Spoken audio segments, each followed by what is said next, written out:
আমি আমি নিজুম মজুমদার আপনার কাছে যাই, এই বছরের প্রত্যাশাটা আপনার কাছে কি? আমার কাছে এই বছরের প্রত্যাশা, সবার আগে এটা বলে নেই যে নতুন বছর এসছে, শুভেচ্ছার কথা বলছি, সবকিছু ঠিক আছে, কিন্তু আমার ভেতরে কোনো ধরনের আনন্দ নেই। আমি আসলে ওইভাবে যে খুব উচ্ছ্বাসিত তাও নেই। আমার কাছে 31শে ডিসেম্বর যা, 1লা জানুয়ারি তা, যতক্ষণ পর্যন্ত বাংলাদেশে এই মুহূর্তে দখলদার পাকিস্তানি বাহিনী যতদিন পর্যন্ত আছে, ইউনূসের বাহিনী আছে, ততদিন পর্যন্ত আমার জন্য কোনো উৎসব, যে কোনো কিছু আমার কাছে আসলে কিছুই না।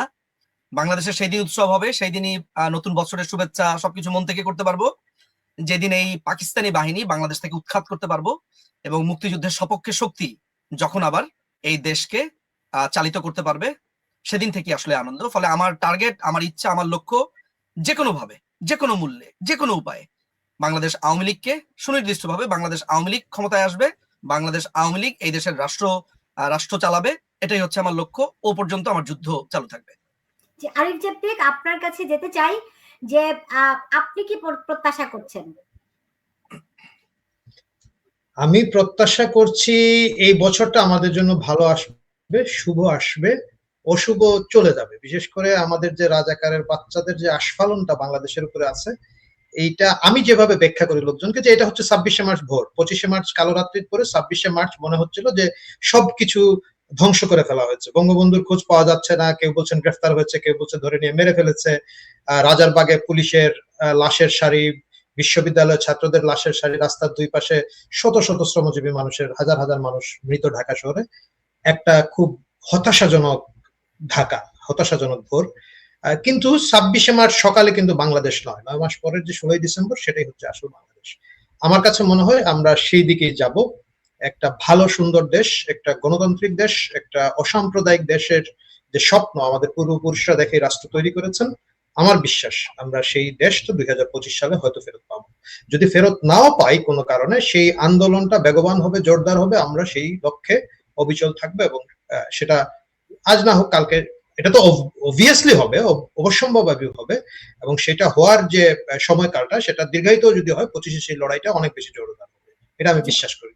জি নিজুম মজুমদার, আমরা দেখলাম যে ধরেন আমি আজকে আমার প্রোগ্রামটার শিরোনামই করেছি যে ঘুরে দাঁড়াবে আত্মঘাতী বাঙালি।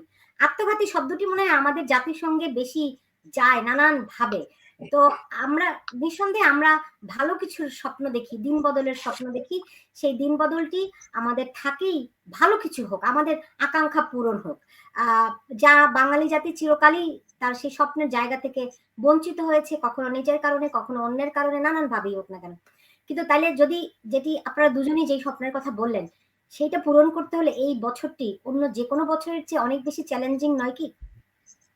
খুবই চ্যালেঞ্জিং সুলতান আপা, ইউ রাইটলি সাইড। এবং আরিফ ভাই যা বলেছেন সেটিও, যে তাদের যে আস্ফালন, এই রাজাকার বাচ্চাদের যে আস্ফালন, এই রাজাকারদের যে আস্ফালন, এবং পাকিস্তানের, বাংলাদেশকে পাকিস্তানিকরণের যে প্রক্রিয়া শুরু হয়েছে, আমাদের জন্য তো চ্যালেঞ্জিং বটেই। তবে আমার কাছে, আমি ব্যক্তিগতভাবে যতদূর বুঝতে পারি এবং আমার কাছে যতটুকু তথ্য আছে, এই অমানিসা খুব দ্রুতই কাটবে, এটা খুব দেরি হওয়ার কথা না, আমার হিসাব অন্তত পক্ষে তাই বলে।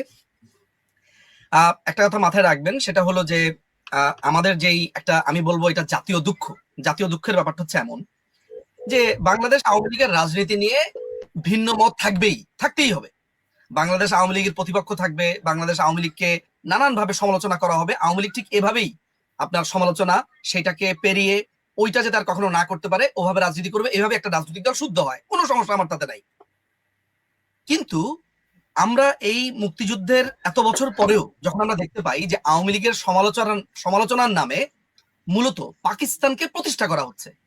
আজকে তো এমন হওয়ার কথা ছিল না আপা যে বাংলাদেশে আমাদেরকে এটা নিয়ে চিন্তা করতে হবে যে রাজাকার আলবদর যারা মুক্তিযুদ্ধের সময় চরম ফেসিস্ট একটা জান্তা সরকারের পক্ষে ছিল, লক্ষ লক্ষ মানুষের খুনের সাথে জড়িত ছিল, তারা বিভিন্ন বাহিনী শুধুমাত্র সমর্থন করেছে বলে তারা পার পেতে চায়, সেই জামাত শিবির বা সেই সময়ের ছাত্র সংঘ, তারা আল বদর, আল শামস, শান্তি কমিটি নামে বিভিন্ন রকমের গ্রুপ, উপগ্রুপ করেছে, শাহিন ফৌজ, সেই লোকগুলো আজকে আমাদেরকে মুক্তিযুদ্ধের বয়ান দিচ্ছে। আজকে সেই লোকগুলো বাংলাদেশকে দখল করে আছে। বাংলাদেশের আজকের আলাপটা যদি এমন হতো গণতন্ত্র নিয়ে, বাংলাদেশের আজকে আলাপ যদি হতো শিক্ষার আপনার পলিসি নিয়ে, স্বাস্থ্য পলিসি নিয়ে, আমরা অসংখ্য আলাপ করতে পারতাম। 54 বছর পরে আমাদেরকে আলাপ করতে হচ্ছে যে মুক্তিযুদ্ধকে কারা আপনার ভুলিয়ে দিতে চায় এত শহীদের রক্তের মধ্য দিয়ে এই সংবিধান এসেছে। কি পরিমাণ ধূর্ত চিন্তা করে দেখেন, সেই সংবিধানকে তারা বলছে মুজিববাদ। আপনি গত 54 বছরে আপনার সেই 72-এর পর আপনি মুজিববাদ শব্দটা শুনেছেন। সেই সময় যুবলীগের সাথে বাংলাদেশের যে যুবলীগের যে অংশটা বা ছাত্রলীগের যে অংশটা দুপক্ষে বিভাজন হয়ে কেউ বৈজ্ঞানিক সমাজতন্ত্র, কেউ মুজিববাদের কথা বলেছে। ওই জিনিসটার পর অর্থাৎ 75-এর পর একটা দীর্ঘ সময় কি আপনি মুজিববাদ শব্দটা শুনেছেন? না, আমি মুজিববাদ না, দেখুন আমার তো মনে হয় না আমি জীবনে কোনোদিনও এই ইনকিলাব জিন্দাবাদ এই স্লোগান শুনেছি। রাইট ইউ আর, একদম। আপনি জানেন যে শাহবাগের সামনে তারা স্লোগান দিচ্ছে, যেই ছেলেটি স্লোগান দিচ্ছে মোহাম্মদ ইশরাক নামে তার দলবল, যে মোল্লা তেরা খুন সে ইনকিলাব আয়া হ্যায়। হু ইজ দিস মোল্লা? মোল্লা হচ্ছে কাদের মোল্লা? যেই আরিফ জেবতিক ভাই, মানে উনারা তো তখন ফিল্ডে ছিলেন, আমি তো ওই সময় লন্ডনে ছিলাম, লন্ডনের গণজাগরণ মঞ্চের ওয়ান অফ দা কাজ করেছি আমি সেই সময়টাতে। আরিফ ভাইরা যেখানে দাঁড়িয়ে স্লোগান দিয়েছে রাজাকারের বাচ্চাদের বিরুদ্ধে, সেই গেটের সামনে দাঁড়িয়ে বলছে মোল্লা তেরা খুনছে। এটার অনুরোধ কি? যে মোল্লার রক্তের মধ্য দিয়ে আন্দোলন এসেছে। ইনকিলাব মানে আন্দোলন, তাই না? এখন আমার কথা হচ্ছে এই ইনকিলাব জিন্দাবাদ এগুলো তো আমরা শুনেছি পাকিস্তানি আমলে, এগুলো আমদানি আরেকটি স্লোগান আমি শুনছি, সেটি হচ্ছে বলে যে কি আজাদি না কি সামথিং লাইক দিস। আমার জীবনে আপনাকে আমি আরেকটি স্লোগান বলছি, আপনি এই যে ডটগুলোকে মেলাতে পারবেন। এই যে বলছে দিল্লি না ঢাকা, ঢাকা ঢাকা। আমি আপনাকে বলি, সেই সময় মুক্তিযুদ্ধের সময় আমরা জামাত শিবিরের বিরুদ্ধে আন্দোলন, আমরা আমাদের বাপ দাদারা চাচারা স্লোগান দিয়েছিল আপনার লাহোর না ঢাকা বা পিন্ডি না ঢাকা, মানে পাকিস্তানের অঞ্চলকে তখন বলা হতো। খেয়াল করে দেখেন প্রতিশোধ স্পৃহাটা কোন লেভেলের। সেই সময় যেহেতু আমরা ওই স্লোগানটা দিয়েছি যে করাচি না ঢাকা, পিন্ডি না ঢাকা, লাহোর না ঢাকা, ঢাকা ঢাকা, ওইটার প্রতিশোধ হিসেবে তারা কিন্তু বলছে দিল্লি না ঢাকা, ঢাকা ঢাকা। যদি দিল্লির বিরুদ্ধে আপনাদের এই লেভেলের প্রতিরোধ হয়, তাহলে দিল্লি থেকে চাল আনলেন কেন? 20,000 টন, 50,000 টন মেট্রো রেলের টিকিট আনলেন কেন আপনি? ফলে এখানে পুরো ভারত বিরোধিতা যারা করছে বা ভারত বিদ্বেষ, মাথায় রাখতে হবে যে ভারত এবং বাংলাদেশ দুটি সার্বভৌম রাষ্ট্র। ভারতের সাথে আমার সবকিছুর মিল হবে নাকি? ভারত আমাকে তার বেনিফিটটা রেখে, ভারত চাইবে তার বেনিফিটটা বেশি থাকুক, এটা যে কোনো রাষ্ট্রই চাইবে। আমি চাই না যে আমার টিভি গুলো ভারতে চলুক। কেন? আমি আমার হেজিমনি ক্রিয়েট করতে চাই, আমি আমার কালচারাল যেই অ্যাম্বিটটা সেই চৌহদ্দিটাকে বাড়াতে চাই। এটাই তো স্বাভাবিক নিয়ম প্রত্যেকটা দেশই। আমাদের দেশে আপনার পশ্চিমের হেজিমনি আছে না? ছোটবেলা থেকে ইংরেজি শিখি না? ইংরেজি শিখবো কেন এখন যদি আমি প্রশ্ন করি? তো আলটিমেটলি এই হেজিমনি প্রত্যেকের রাষ্ট্রের আছে। তো ভারতের সাথে আমাদের ডিলিংসটা হবে নিজের স্বার্থকে বজায় রেখে, অ্যাবসলিউটলি ফাইন এই আলাপে। কিন্তু আপনি যখন হাওয়ায় তলোয়ার মারবেন, অর্থাৎ বাংলাদেশের হুজুরদের মতো, হুজুররা কি করে? চারদিকে তারা নাকি নাস্তিক দেখতে পায়, চারদিকে নাকি ইসলাম বিদ্বেষী দেখতে পায়। কেন দেখতে পায়? কারণ চারদিকে যদি ওরা ইসলাম বিদ্বেষী না দেখতে পায়, নাস্তিক দেখতে না পায়, তাহলে তার ব্যবসা বন্ধ হয়ে যাবে। তো বাংলাদেশে 95-96% মুসলিম রাষ্ট্রে আপনি ইসলাম প্রতিষ্ঠা করবেন কোন জায়গাতে?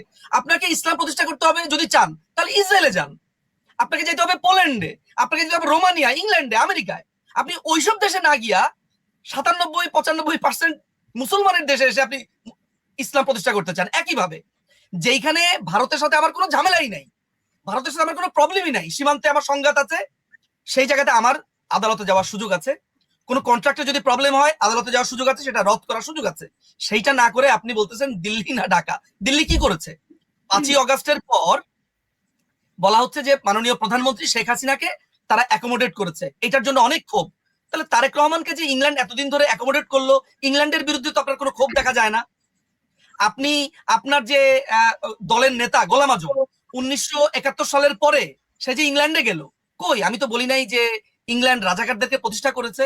মাননীয় প্রধানমন্ত্রীকে একটা নিরাপত্তার জন্য এক জায়গা থেকে অন্য জায়গাতে স্থানান্তরিত করা হয়েছে। এখনো বাংলাদেশের প্রধানমন্ত্রী মাননীয় প্রধানমন্ত্রী শেখ হাসিনা আপনি হাওয়ায় তলোয়ার চালাচ্ছেন। অর্থাৎ এই রাজাকারদের রাজনীতিটাকে চাগিয়ে রাখার জন্যই এই বিদ্বেষগুলো করা হচ্ছে। কারণ নাহলে পাবলিক হবে কি? ওদেরকে চাগিয়ে রাখার জন্য। ভারত বিদ্বেষ আমাদের রাজনীতিতে একদম গভীরভাবে রয়েছে, এবং এটি না থাকলে রাজনীতি অনেকের থাকে না। এটা সুডো, এটা ছদ্ম। জি, আরিফ জেবতিক, যদি আমরা একটু সাম্প্রতিক বিষয়ের দিকে দেখি, যে পরিস্থিতি আমরা বিপ্লবের ঘোষণাপত্র চাই, যেটি বাংলাদেশ রাষ্ট্রের উপরে সরাসরি রাষ্ট্রদ্রোহিতা, কেউ কোনো পদক্ষেপ নিচ্ছে না। এবং ডক্টর ইউনূসের অন্তর্বর্তীকালীন সরকার তারা দায়িত্ব নিয়েছে যে তারা বলছে তারা ছাত্রদের হয়ে ঘোষণাপত্র দেবে। তো একটা স্বাধীন দেশে একটা যেই দেশের আবার দায়িত্বে একটা সরকার রয়েছে, সেই সরকারই আবার নতুন করে ঘোষণাপত্র কি দিতে পারে? পারে। জিনিসটা হচ্ছে কি, আমি বিয়ে করেছি 2005 সালে, ঠিক আছে? এখন তখন কাবিন করি নাই, এখন কাবিন করবো, এখন আমার বাচ্চা কলেজে যাওয়া শুরু করেছে। সো এখন আমি যদি বলি যে সবাইকে দাওয়াত দিলাম, সুলতানা আপনার দাওয়াত, নিঝুম দাওয়াত, কি হবে যে আমার তো বিয়ের কাবিন করতে হবে, তখন আপনারা কনফিউজ হয়ে যাবেন যে ভাই তুই এতদিন কি করলি, তোর বাচ্চা কাচ্চা আছে, তুমি সংসার করে বেড়াচ্ছ। সো এইগুলা হচ্ছে এক ধরনের কৌতুক। এখন এই কৌতুকগুলা কেন করা হয়? যখন আউট অফ কন্ট্রোল কিছু হয়ে যায়, ধরেন আমার বাচ্চা একবার আসার সময়, আমার এক বন্ধু পাইলট, তো ওরা বলছিল যে তুমি ককপিটে বসো, অনেক ছোট, তো ও তো জীবনে প্লেন দেখে নাই ককপিটে বসে তখন কোনটা টানবে কোনটা না, পরে ওরা দ্রুত এখান থেকে সরাইছে, হেসেই সরাইছে, বাবা যে এনাফ এনাফ হয়েছে, তুমি ছবি তুলো, আসো। এই কাহিনী হয়েছে এখানে মধ্যে। আমি গেছি একটা বিসিএস এর চাকরি নিতে, ঠিক আছে, সাধারণ লোক, তো আমি একবার এন্ট্রি লেভেলের একটা জব নিব, আমি ওই জন্য গেছি। ঘটনাচক্রে এখন আমাকে বলা হচ্ছে যে এই যত জব আছে তুমি সব জবের বস। সো আমি তো এখন ওই এক্সাইটমেন্টে কি করব, ওই অফিসে ঢুকে ড্রয়ার খুলবো না চেয়ার সরাবো, চেয়ারের পিছনে টাওয়াল দেবো, দিস ইজ হ্যাপেনিং। এগুলো হচ্ছে এক ধরনের কৌতুক চলতেছে। এই কৌতুককে আমার মনে সিরিয়াসলি দেখার কথা না। বাট কেন সরকার এখানের মধ্যে এসে হস্তক্ষেপ করলো, পরিষ্কার একটা কারণ আছে। দুটোর মধ্যে প্রবলেম আছে। জানাক যেটা, মানে জাতীয় নাগরিক কমিটি, জানাক যেটা করেছে, ওরা বলছিল যে 5ই আগস্ট একটা বিপ্লব হয়েছে, সুতরাং তারা বিপ্লবের ঘোষণাপত্র দিবে। কথাটা খেয়াল রাখবেন। সরকার দেখেছে যদি এটা বিপ্লব হয়ে থাকে তাহলে কিন্তু অনেক ধরনের আইনি জটিলতা ভবিষ্যতে আছে। সো তারা এটাকে গণ অভ্যুত্থান বলতে চাচ্ছে, এবং এটা বলতে গিয়েই তারা বিপ্লব অংশের যে গণ গণঘোষণা বা যেটাই হয়ে থাকুক, কি যেন একটা বানাবো না, যাই হোক, সেটাকে বন্ধ করার জন্য সরকার বলেছে। কারণ সরকারের যারা আছে একটু সিনিয়র লোকজন, তারা বুঝে যে এটাকে বিপ্লব বললে কিন্তু অনেক আইনি জটিলতা ভবিষ্যতে বাড়বে। গণ অভ্যুত্থান বরঞ্চ খুব ইজি জিনিস, যে মানুষের কারণে সরকার পতন ঘটেছে, নতুন সরকার এসেছে, কন্টিনিউয়েশন ছিল। এইটা করতে গিয়ে কিন্তু সরকার এখানে হস্তক্ষেপ করেছে। আদারওয়াইজ এর আগের দিনও কিন্তু সরকারের মধ্যে যিনি মূল সরকার, যিনি প্রেস সচিব আছেন, তিনি কিন্তু বলেছেন যে এটা প্রাইভেট ম্যাটার, আমরা চাই না। তো প্রাইভেট ম্যাটার যদি হয়ে থাকে, তুমি না জানো তো তুমি হস্তক্ষেপ করো কেন? আপনার শো হচ্ছে private matter, if I am not concern, why should I পরের দিন কেন বলবো যে না সুলতানা অমুকের জায়গায় অমুকের গেস্ট নিতে হবে, দিস ইওর প্রবলেম। সুতরাং গণ অভ্যুত্থান এবং বিপ্লব, এই দুটোর মধ্যে যে টানাপোড়েন চলছে সরকারের ভিতরে, এরাও তো সরকার, ওরাও সরকার, দুইটা মিলেই সরকার, এটাকে ম্যানেজ করার জন্য আপাতত এটাকে তারা যে আমরাই লিখে দিব এটা বলে আটকানো হয়েছে, আর কিছু না। কিন্তু ধরেন আমরা যদি দেখি যে এখন যে পরিস্থিতি দাঁড়িয়েছে, তারা 15 জানুয়ারি আলটিমেটাম দিয়েছে, এর মধ্যে আরো অনেকগুলো ঘটনা, এগুলোর কোনো উত্তর নেই। যেমন ধরেন সচিবালয়ে আগুন, এখন বলছে যে এটা বৈদ্যুতিক শর্ট সার্কিট, এর আগে কিছু পারসেপশন দাঁড় করানোর চেষ্টা হলো। আমরা যদি দেখি যে চট্টগ্রামে যে আইনজীবীকে হত্যা করা হলো, সেখান থেকে সবাই যারা তদন্তে ছিল তারা বিব্রত বোধ করে, তারা সবাই অব্যাহতি চেয়েছে। এরকম অনেকগুলো ঘটনা এট এ টাইম ঘটছে, এবং কোনো কিছুর আরেকটি জাহাজে যে 7 জনকে হত্যা করা হলো, বলা হচ্ছে যে একজনের পক্ষে 7 জনকে হত্যা করা সম্ভব নয়। তার মানে ঘটনাগুলো কোথাও থেকে খুব পরিকল্পিতভাবে ঘটছে, এবং আমাদের কাছে, মানে আমাদের বলতে আমরা মানুষের কাছে, এগুলির কোনো সঠিক উত্তর নেই, ব্যাখ্যা নেই। এখন আমরা বুঝি যে এরকম একটা পরিস্থিতিতে যত বেশি জল ঘোলা করা যায় তত বেশি মাছ শিকার করা সহজ হয়। এখন এই মাছটা আসলে কি, যেটি নিঝুম মজুমদার আপনি বলছিলেন যে পাকিস্তানের দিকে ফিরে যাও, এইটাই কি লক্ষ্য, মানে উদ্দেশ্যটা কি? আমি এটাই বুঝতে পারছি না যে তারা আসলে কি প্রতিষ্ঠা করতে চায়। আপনি যদি ধরেন একটু একটু জিওপলিটিক্যালি আর একটু গভীর আলোচনা করেন বাংলাদেশের পলিটিক্যাল পার্সপেক্টিভটাকে বাদ রেখে, তাহলে আমি বারবারই বলে এসেছি যে বাংলাদেশ হচ্ছে একটা প্রক্সি ওয়ারের জন্য একটা আদর্শ ভূমি। এই প্রক্সি ওয়ারের টার্গেটটা হচ্ছে অনেকটা ভারত। কারণ আপনি যদি একটু বাংলাদেশ পার্সপেক্টিভ থেকে একটু বের হন, তাহলে দেখবেন যে ওয়ার্ল্ড মিডিয়াতে কিন্তু এটা নিয়ে এই মুহূর্তে বেশ আলোচনা হচ্ছে। বিশেষ করে বিজেপি উইং যারা আছে এবং অ্যান্টি বিজেপি উইং কংগ্রেসের ভেতরে এক ধরনের আলোচনা চলছে যে জর্জ সরোস নামে এক ভদ্রলোক, তার ফাউন্ডেশন, যিনি নটোরিয়াস একজন ব্যক্তি, যার ফাউন্ডেশন পৃথিবীর বিভিন্ন জায়গাতে আমেরিকার যে রেজিম চেঞ্জ সেখানে অর্থায়ন করেছে। এবং আপনি জানি না এটা দেখেছেন কিনা যে 5ই অগস্টের পরে আপনার ইউনুস জর্জ সরোসের ছেলের সাথে দেখা করেছে। সেই ছেলেটার ফার্স্ট নেমটা আমি ভুলে গেছি, আমার কাছে সে টুইট করেছিল, ফেসবুকেও দিয়েছিল। সো এই জর্জ সরোস বাংলাদেশে যে এই পুরো ঘটনাটা ঘটলো, এই জঙ্গি হামলা ঘটেছে, এই বদনা চোর বা এই চোরদের ঘটনাগুলো ঘটেছে, এগুলোতে অর্থায়ন করেছে। এখন ইন্ডিয়াকে ডিস্ট্যাবলিশ করবার জন্য এটা যে একটা বড় ধরনের চাল বাংলাদেশকে, সেটা আন্তর্জাতিক মিডিয়া নানান ভাবে বলছে। যেমন আমি দা প্রিন্টে দেখেছি, আমি আল জাজিরার বিভিন্ন লেখাতে সেই ইঙ্গিতগুলো পেয়েছি। এছাড়া বিজেপি এটা বারবার বলেও যাচ্ছে, কংগ্রেস এগুলো ডিফেন্স করছে যে তারা কংগ্রেসকে নানান ভাবে অ্যাকোমোডেট করছে ইন্টারনালি। ফলে বাংলাদেশের সাথে কিন্তু আবার একটা জিনিস মাথায় রাখতে হবে যে মাননীয় প্রধানমন্ত্রীর সাথে কিন্তু আবার কংগ্রেস, বিজেপি যাই বলেন না কেন, একটা ন্যাশনাল কনসেনসাস আছে উনার ব্যাপারে, উনার নিরাপত্তার ব্যাপারে। ওই প্রসঙ্গে যাচ্ছি না, আমি তাদের ইন্টারনাল পলিটিক্স এর কথা যদি বলি। ফলে ভারতকে ডিস্টেবিলাইজ করবার একটা বিষয় এখানে আছে। বাংলাদেশ রাষ্ট্রের পক্ষে আসলে ভারতের সাথে যুদ্ধ করে টিকে থাকা বা বাংলাদেশ রাষ্ট্র এই উস্কানি দেওয়া, এটা আমি এখন যারা ক্ষমতা দখল করেছে আমি তাদের কথা বাদ দিই, অ্যাজ এ বাংলাদেশ হিসেবে এই জিনিসটা আমরা কখনো করবও না, আর আমাদের করার প্রয়োজনই নেই। এর অনেকগুলো কারণ আছে। কারণ হচ্ছে, প্রথমত কারণ হলো আমাদের দরকার নেই, কারণ ভারত আমাদের আসলে শত্রু রাষ্ট্র না। সেকেন্ড, আমাদের ওই সামর্থ্যও নেই ভারতকে টেরোরাইজ করার, এবং যেটা প্রথম পয়েন্টটা বলেছি, কারণও নেই। তাহলে যদি সেটা নাই হয়ে থাকে, তাহলে এই যারা ক্ষমতা দখল করলো তাদের এত মাথা ব্যথা কেন? এখন এই জায়গাতে উত্তর দিতে গেলে আপনাকে কয়েকটা মানুষের কথা চিন্তা করতে হবে। আচ্ছা, 5 তারিখের পর থেকে ভারত বিরোধী কথাবার্তা কারা বলছে? একটা লিস্ট কি আপনি করেছেন? নাহিদ বলছে, মাহফুজ বলছে, মানে যে শিশু উপদেষ্টারা আছে বা এই বাচ্চা ছেলেগুলো আছে, মাহফুজ বলছে, আসিফ নামে যারা আছে সে বলছে, আর আসিফ নজরুল, 2 আসিফ আছে, একটা হচ্ছে বাচ্চা আসিফ, একটা হচ্ছে বৃদ্ধ আসিফ। এই 4 জন, মূলত এই 4 জনকে কিন্তু আপনি কথা বলতে দেখেছেন। এখন আপনি প্রথম 3 জনের যদি ব্যাকগ্রাউন্ডটা দেখেন, লক্ষ্মীপুরের ছেলে মাহফুজ, যে প্রথমে আপনার ইউনুসের প্রধান উপদেষ্টা ছিল, বিশেষ উপদেষ্টা ছিল, এরপরে উপদেষ্টা হয়েছে। আচ্ছা, এই মাহফুজ কিন্তু প্রথমে ছিল হচ্ছে আপনার শিবিরের সাথী, মাথায় রাখতে হবে, ঢাকা ইউনিভার্সিটির 43তম আপনার ল ডিপার্টমেন্টের 43 ব্যাচের স্টুডেন্ট। তার বন্ধুরা, একাধিক বন্ধুরা, একটা বন্ধু না, একাধিক বন্ধুরা আমাকে নিশ্চিত করেছে ও তালিমুল মিল্লাত থেকে পড়াশোনা করেছে। আশ্চর্যের ব্যাপার হচ্ছে, এই নাহিদ, আসিফ এবং মাহফুজ, এরা 3 জনই কিন্তু এক্স মাদ্রাসার স্টুডেন্ট। এবং কোন মাদ্রাসার স্টুডেন্ট মাথায় রাখবেন, আমি কিন্তু জেনেরিক কথাবার্তা বলছি না। বাংলাদেশে কিন্তু মাদ্রাসার ভাগ আছে, বাংলাদেশে অসংখ্য লক্ষ মাদ্রাসা আছে যারা বাংলাদেশের মুক্তিযুদ্ধ, বঙ্গবন্ধু এইসব ব্যাপারে খুবই শ্রদ্ধা করে। ফলে আজকে মাদ্রাসার স্টুডেন্ট যারা দেখবেন তারা অফেন্ডেড হওয়ার কিছুই নাই। যেমন স্কুল বললে আমি এটা মনে করি নেই না যে রেসিডেন্সিয়ালকে বলা হচ্ছে।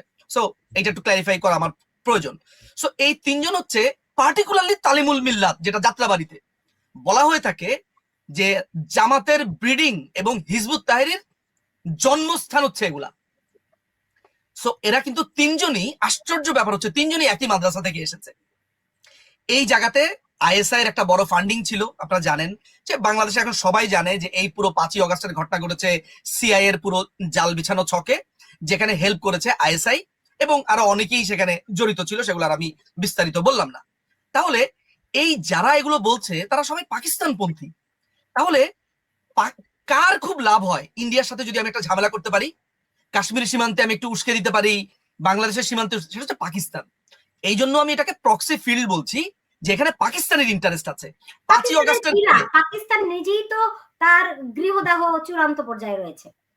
না, সেটা তো আপনি এইসব প্রশ্ন করলে তো আমি বলতে পারি যে ওদের ভাত খাওয়ার টাকা নাই, অর্থাৎ আমার 1 টাকা ওদের মনে হয় 3 রুপি বা 2 রুপি, অর্থাৎ ডাবলের বেশি। আমি অন্তত পক্ষে মাননীয় প্রধানমন্ত্রী শেখ হাসিনার ওই 5ই অগাস্টের আগ পর্যন্ত আমি তাই দেখেছি।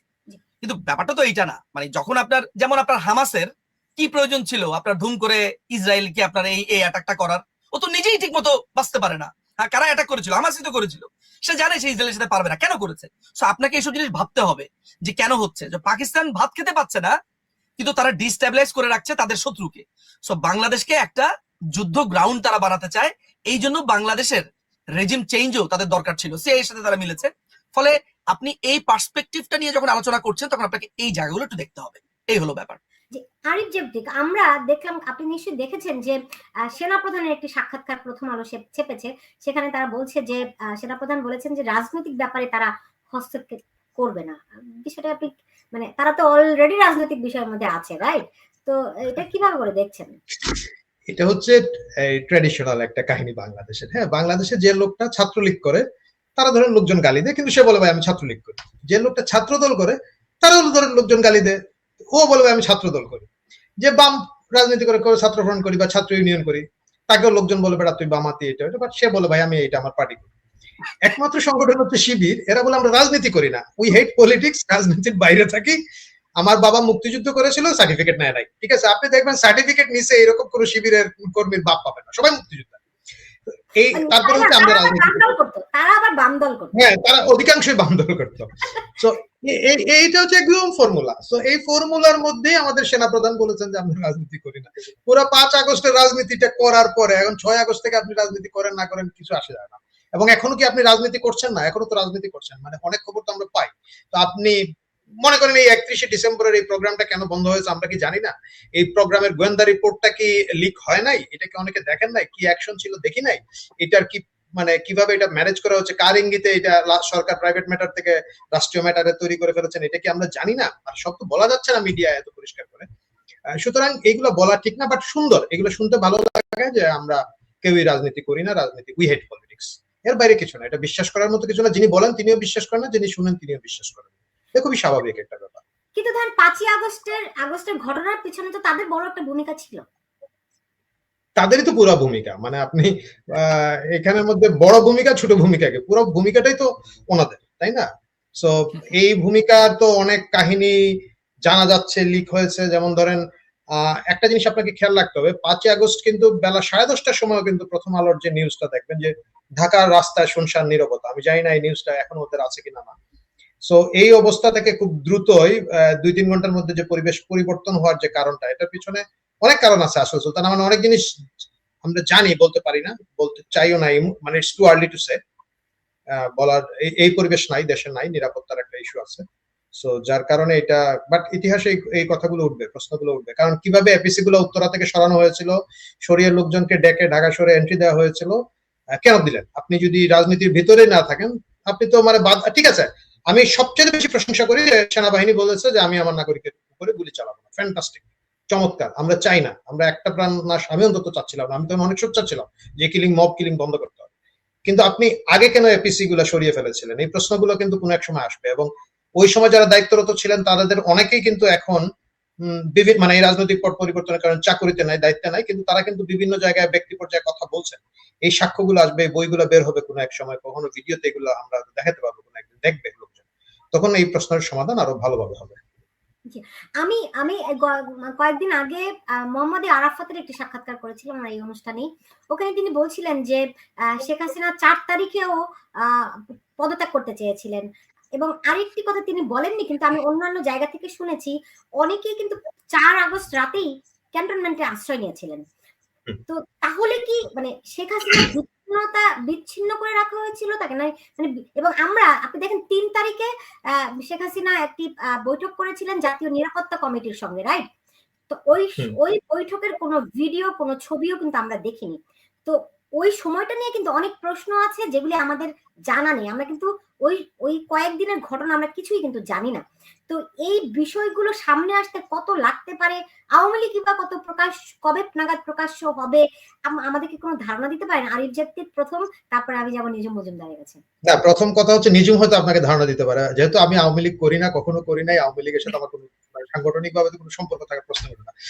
আমি তাদের কিছু কিছু নেতাকে কিছু কিছু দূর থেকে চিনি, এর বেশি। সুতরাং আওয়ামী লীগ কিভাবে গুছিয়ে উঠবে, কি করবে, এটা আওয়ামী লীগের সাংগঠনিক মামলা। আপনি যেটা বলেছেন যে 4 তারিখ শেখ হাসিনা পদত্যাগ করতে চেয়েছেন, এটা হতে পারে, যেহেতু আরাফাত বলেছেন উনি সরকারের ভিতরে ছিলেন। বাট 3 তারিখেই কিন্তু এই সিগন্যালটা বিভিন্ন জায়গায় পৌঁছে গিয়েছিল, ইনক্লুডিং মি। আমি খবর পেয়েছি 3 তারিখে যখন আর্মির মধ্যে যে দরবারটা হলো, এই দরবারটা হওয়ার পরে ওইখানকার যে স্ট্র্যাটেজিক্যাল চেঞ্জ গুলো, এই যে তখন সেনাপ্রধান একটা গান গেয়েছেন যে আমি তো প্রেমে পড়ি নাই, প্রেম আমার উপর পড়েছে, যেটা আমরা শুনেছি। উনি যে প্রেমে পড়ে গিয়েছেন এটা কিন্তু 3 তারিখ ক্লিয়ার হয়ে গেছে। কিভাবে ক্লিয়ার হয়ে গিয়েছিল? ওই ভিতর থেকে যে সোর্স গুলা কানেক্টেড বা প্রো 71 এর গ্রুপটা বলছিল যে সাধারণত দরবারে যাদেরকে বক্তৃতা দিতে দেওয়া হয় তারা দেন নাই।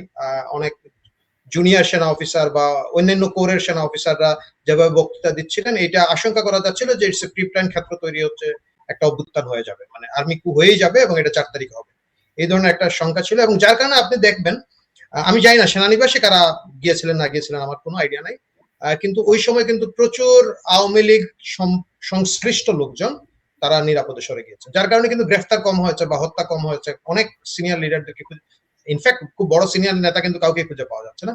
3 তারিখে এটার পরে ধরেই নেওয়া হয়েছিল যে 3 তারিখে রাতে বা 4 তারিখে সামরিক coup হয়ে যাবে, এবং ওই সময় তাড়াহুড়া করে 6 তারিখের প্রোগ্রাম 5 তারিখে নিয়ে আসা হয়েছিল। মানে অনেকগুলো প্লেয়ার তখন কাজ করছিল একই সাথে, এবং আওয়ামী লীগের একটা বড় অংশ এই চক্রান্তের সাথে জড়িত ছিল। আওয়ামী লীগের একটা বড় অংশ, তারা রুট লেভেলের আওয়ামী লীগকে রাজপথে থেকে উইথড্র করার ক্ষেত্রে খুব সক্রিয়ভাবে কাজ করেছে। তো এটা আওয়ামী লীগের ঘরের মামলা। শেখ হাসিনা তার ইনকম্পিটেন্ট লোকজনকে নেতা বানিয়েছেন, ওনারা বা বেঈমানদের বানিয়েছেন।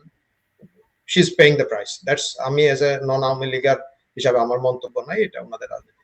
কিন্তু 3 তারিখ থেকে মোটামুটি পরিষ্কার ছিল যে জি, একদম একদম ঠিক। 3 তারিখ না, আমি তো বলবো আমি 18 জুলাই আমি জানতে পেরেছিলাম কি হতে যাচ্ছে, কিন্তু আওয়ামী লীগ তো কোনোভাবে আমলে নেয়নি। না, সেটা একটু ধাপে ধাপের কাহিনী, কিন্তু 3 তারিখের বিশেষ করে সামরিক দরবারের পরে এই দরবারের খবরটা তো লিক হয়েছে এবং এটা লিক করাও হয়েছে। কফিনের শেষ পেরেক ছিল ওইটা দ্যাট ওয়াজ দ্য সিগন্যাল যে যার যার অবস্থান থেকে পালাও আর কি। সো ওইটা সিগন্যাল ছিল।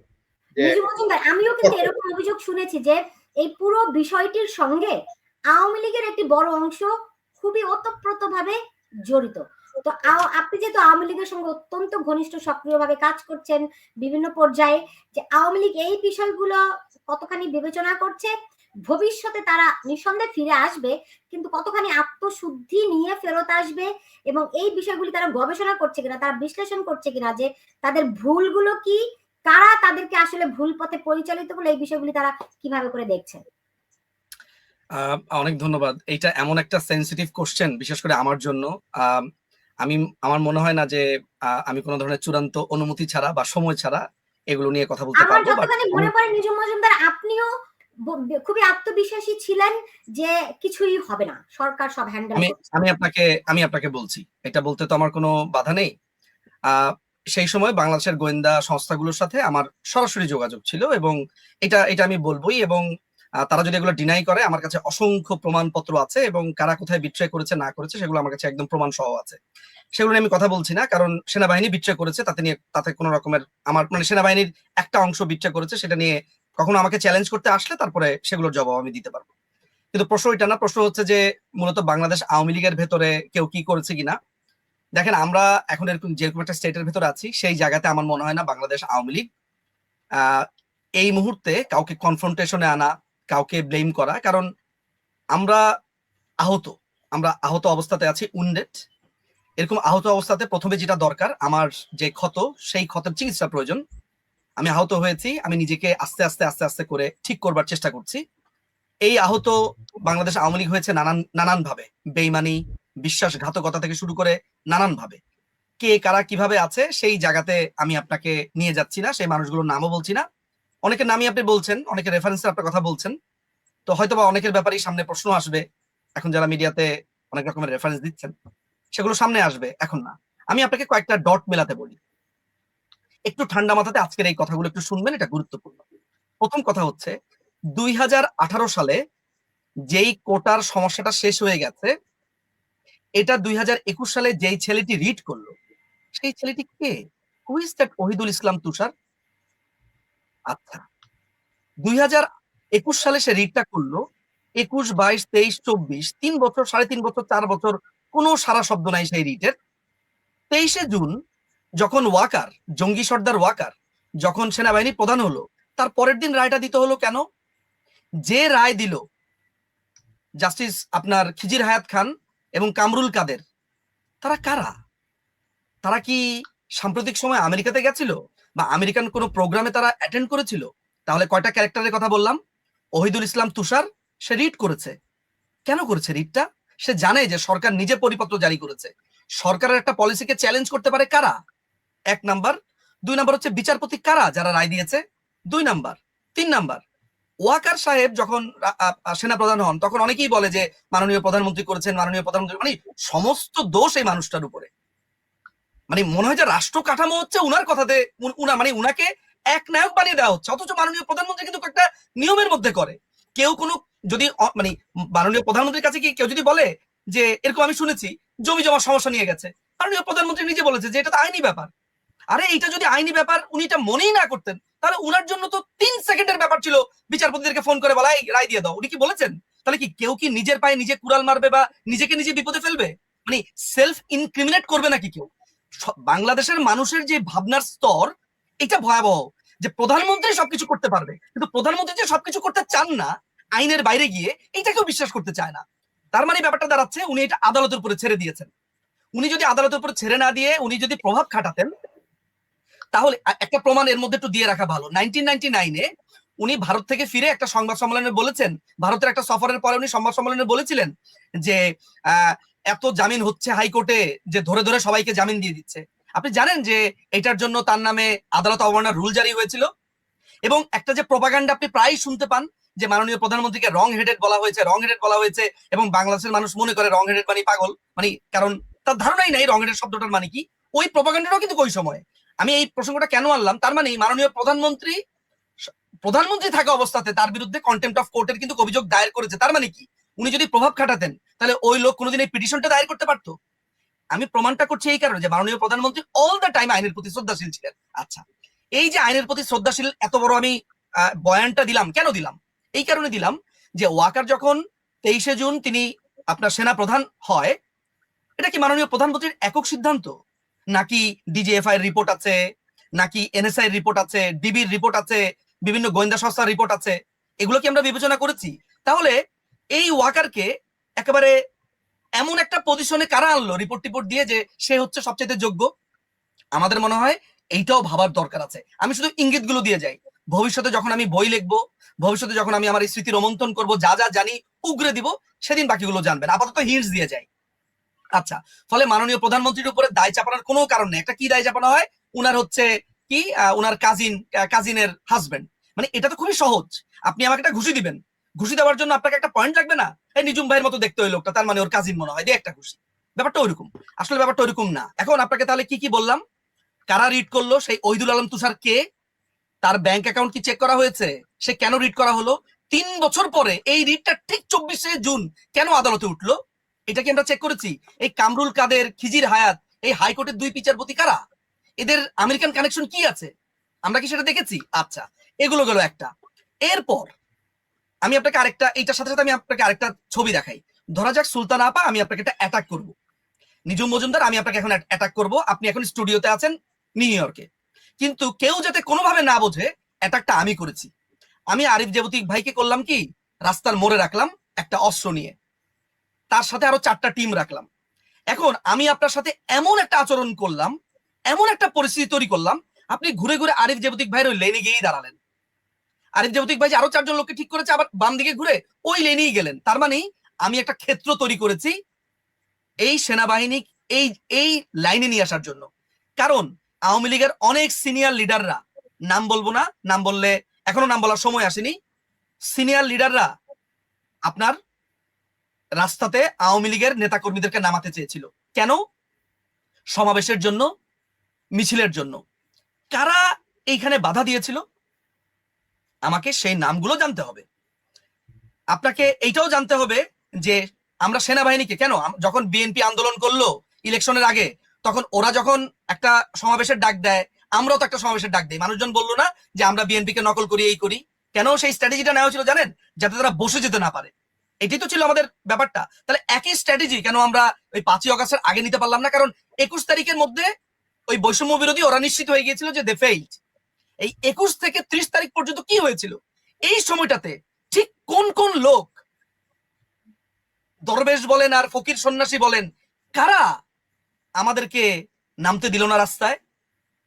কাদের পরে দাড়ি কেটে ফেলতে হলো? কারা আমেরিকান এমবিসিতে 5 তারিখের পর পর আশ্রয় নিল? আমেরিকান এমবিসি কাদেরকে ধরে আবার ডিজিএফআই এর কাছে দিল? ডিজিএফআই আবার কাদেরকে ট্রলারে উঠিয়ে দিল? সব নাম আসবে, সবকিছু আসবে, আমরা সব জানি। আমাদের সব জানা হয়েছে খন্দকার মোশতাক কে।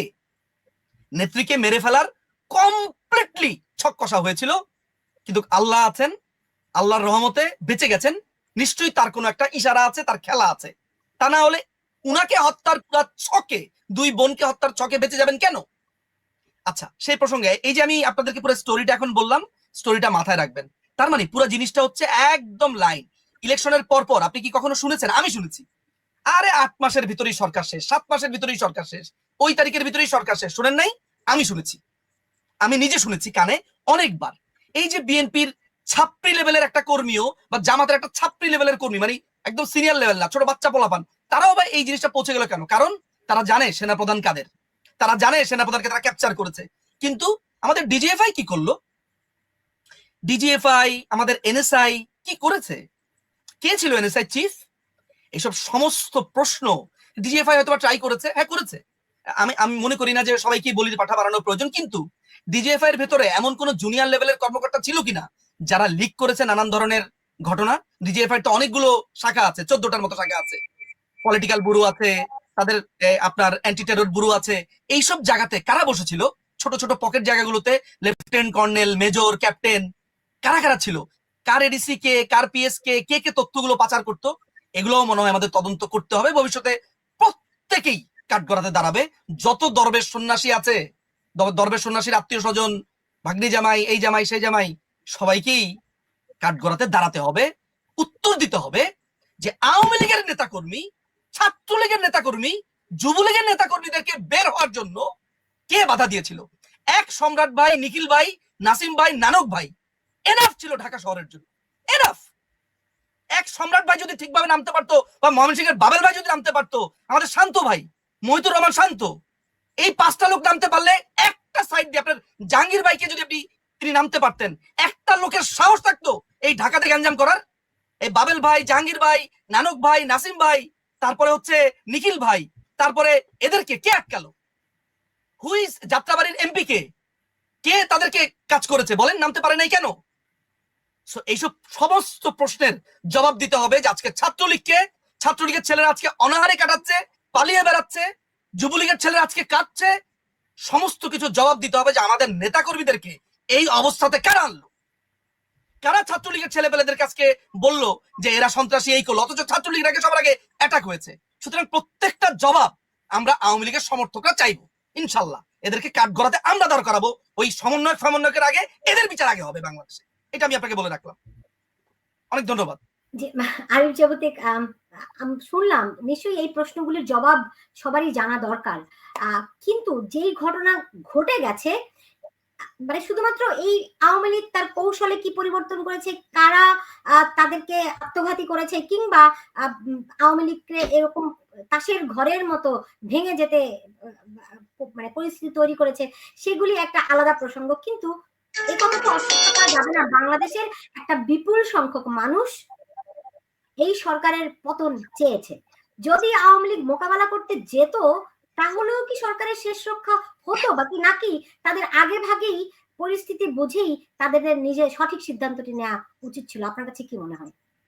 সঠিক সিদ্ধান্ত কোনটা আপনি বলেন, তারপরে বলবো এটা নেওয়া উচিত ছিল কিনা। বাংলাদেশের মানুষ আর সরকারকে চায়নি, তাদের শুধুমাত্র কোটা আন্দোলন এটি যদি একটি মাত্র উপলক্ষ হয়, এর পেছনে যখন মানুষ দেখেছে যে তাদের সন্তানরা দেখে পুলিশ, আমাদের দেশের পুলিশ আমাদের মানুষদেরকে, আমাদের তরুণদেরকে হত্যা করছে, এটি মানুষকে অনেক আহত করেছে, আমাদের একদম অন্তরের গভীরে এটি হার্ট করেছে। মায়েরা তাদের সন্তানদেরকে এগিয়ে দিয়েছে, রাইট? এটি কেউ অস্বীকার করতে পারবে না। এই পরিস্থিতি বাংলাদেশে তৈরি হয়েছিল। সো এই পরিস্থিতিতে যাওয়ার আগেই এই পরিস্থিতির সঙ্গে আরো যুক্ত হয়েছে, ধরেন গত 15 বছর ধরে একটি সরকার ক্ষমতায়। আমরা বাংলাদেশের মানুষ, আমরা আমাদেরকে সবচেয়ে ভালো চিনি যে 5 বছর যেতে পারে না ওই সরকার জনবিরোধী হয়ে যায়, কিংবা মানুষ তাদের অজনপ্রিয় হয়ে যায়। সেখানে 15 বছর, ফলে অনেক উন্নয়ন আওয়ামী লীগ যেমন করেছে, তেমনি অনেক তাদের বিরুদ্ধে অনেক লুটপাট, অনেক দুর্নীতি, অনেক অপশাসনের অভিযোগও আছে। ফলে ওই সব কিছু এই একটি ক্ষোভের বিন্দুতে গিয়ে যুক্ত হয়ে মানুষের ক্ষোভকে আরো বাড়িয়ে দিয়েছে। তো এইটি আমার কাছে এটা কখনোই মনে হয় নাই। মানে আমি একেবারে রুট লেভেলে যেটা দেখেছি, এটা দুটো বিষয়। আমি আপনার ওই অংশটুকু মানবো, যখন ঢাকায় ব্যাপকভাবে গুলি করে প্রাণহানি করা হচ্ছিল এবং ভিডিওগুলো আসছিল, ব্যক্তিগতভাবে আমি নিজে আপ্লুত হয়েছি, সাধারণ মানুষ আপ্লুত হয়েছেন, এবং আমার কাছে মনে হয় গণবিক্ষোভের মূল কারণ এটাই। একদম হ্যাঁ, এটাকে সিস্টেমেটিক ওয়েতে কিভাবে প্ল্যান করা হবে, প্রোগ্রাম করা হবে, সেটার একটা মাস্টারমাইন্ড থাকে, তারা তাদের মতো করে কাজ করে বুঝেছে। কিন্তু তারা যে ফাঁদ দিয়েছে, যে কথাটা নিঝুম বললেন এতক্ষণ, যে অমুক কেন দায়ী, অমুক কেন, অনেকগুলো ফেলিওর তো ডোমিনো এফেক্ট হিসাবে এসে গভর্নমেন্ট পতন করেছে। আমি যদি ঠিক উল্টো ভাবে বলি যে আপনার যদি এতগুলো ফেলিওর থাকে, are you the right person to run this state? হ্যাঁ, সো এই যে এত বড় একটা সরি মাফ করবেন, ষড়যন্ত্র হলো, যেটা ধরা গেল না, আওয়ামী লীগের ঘরের ভিতরে হলো, আওয়ামী লীগের নিয়োগের মধ্যে হলো।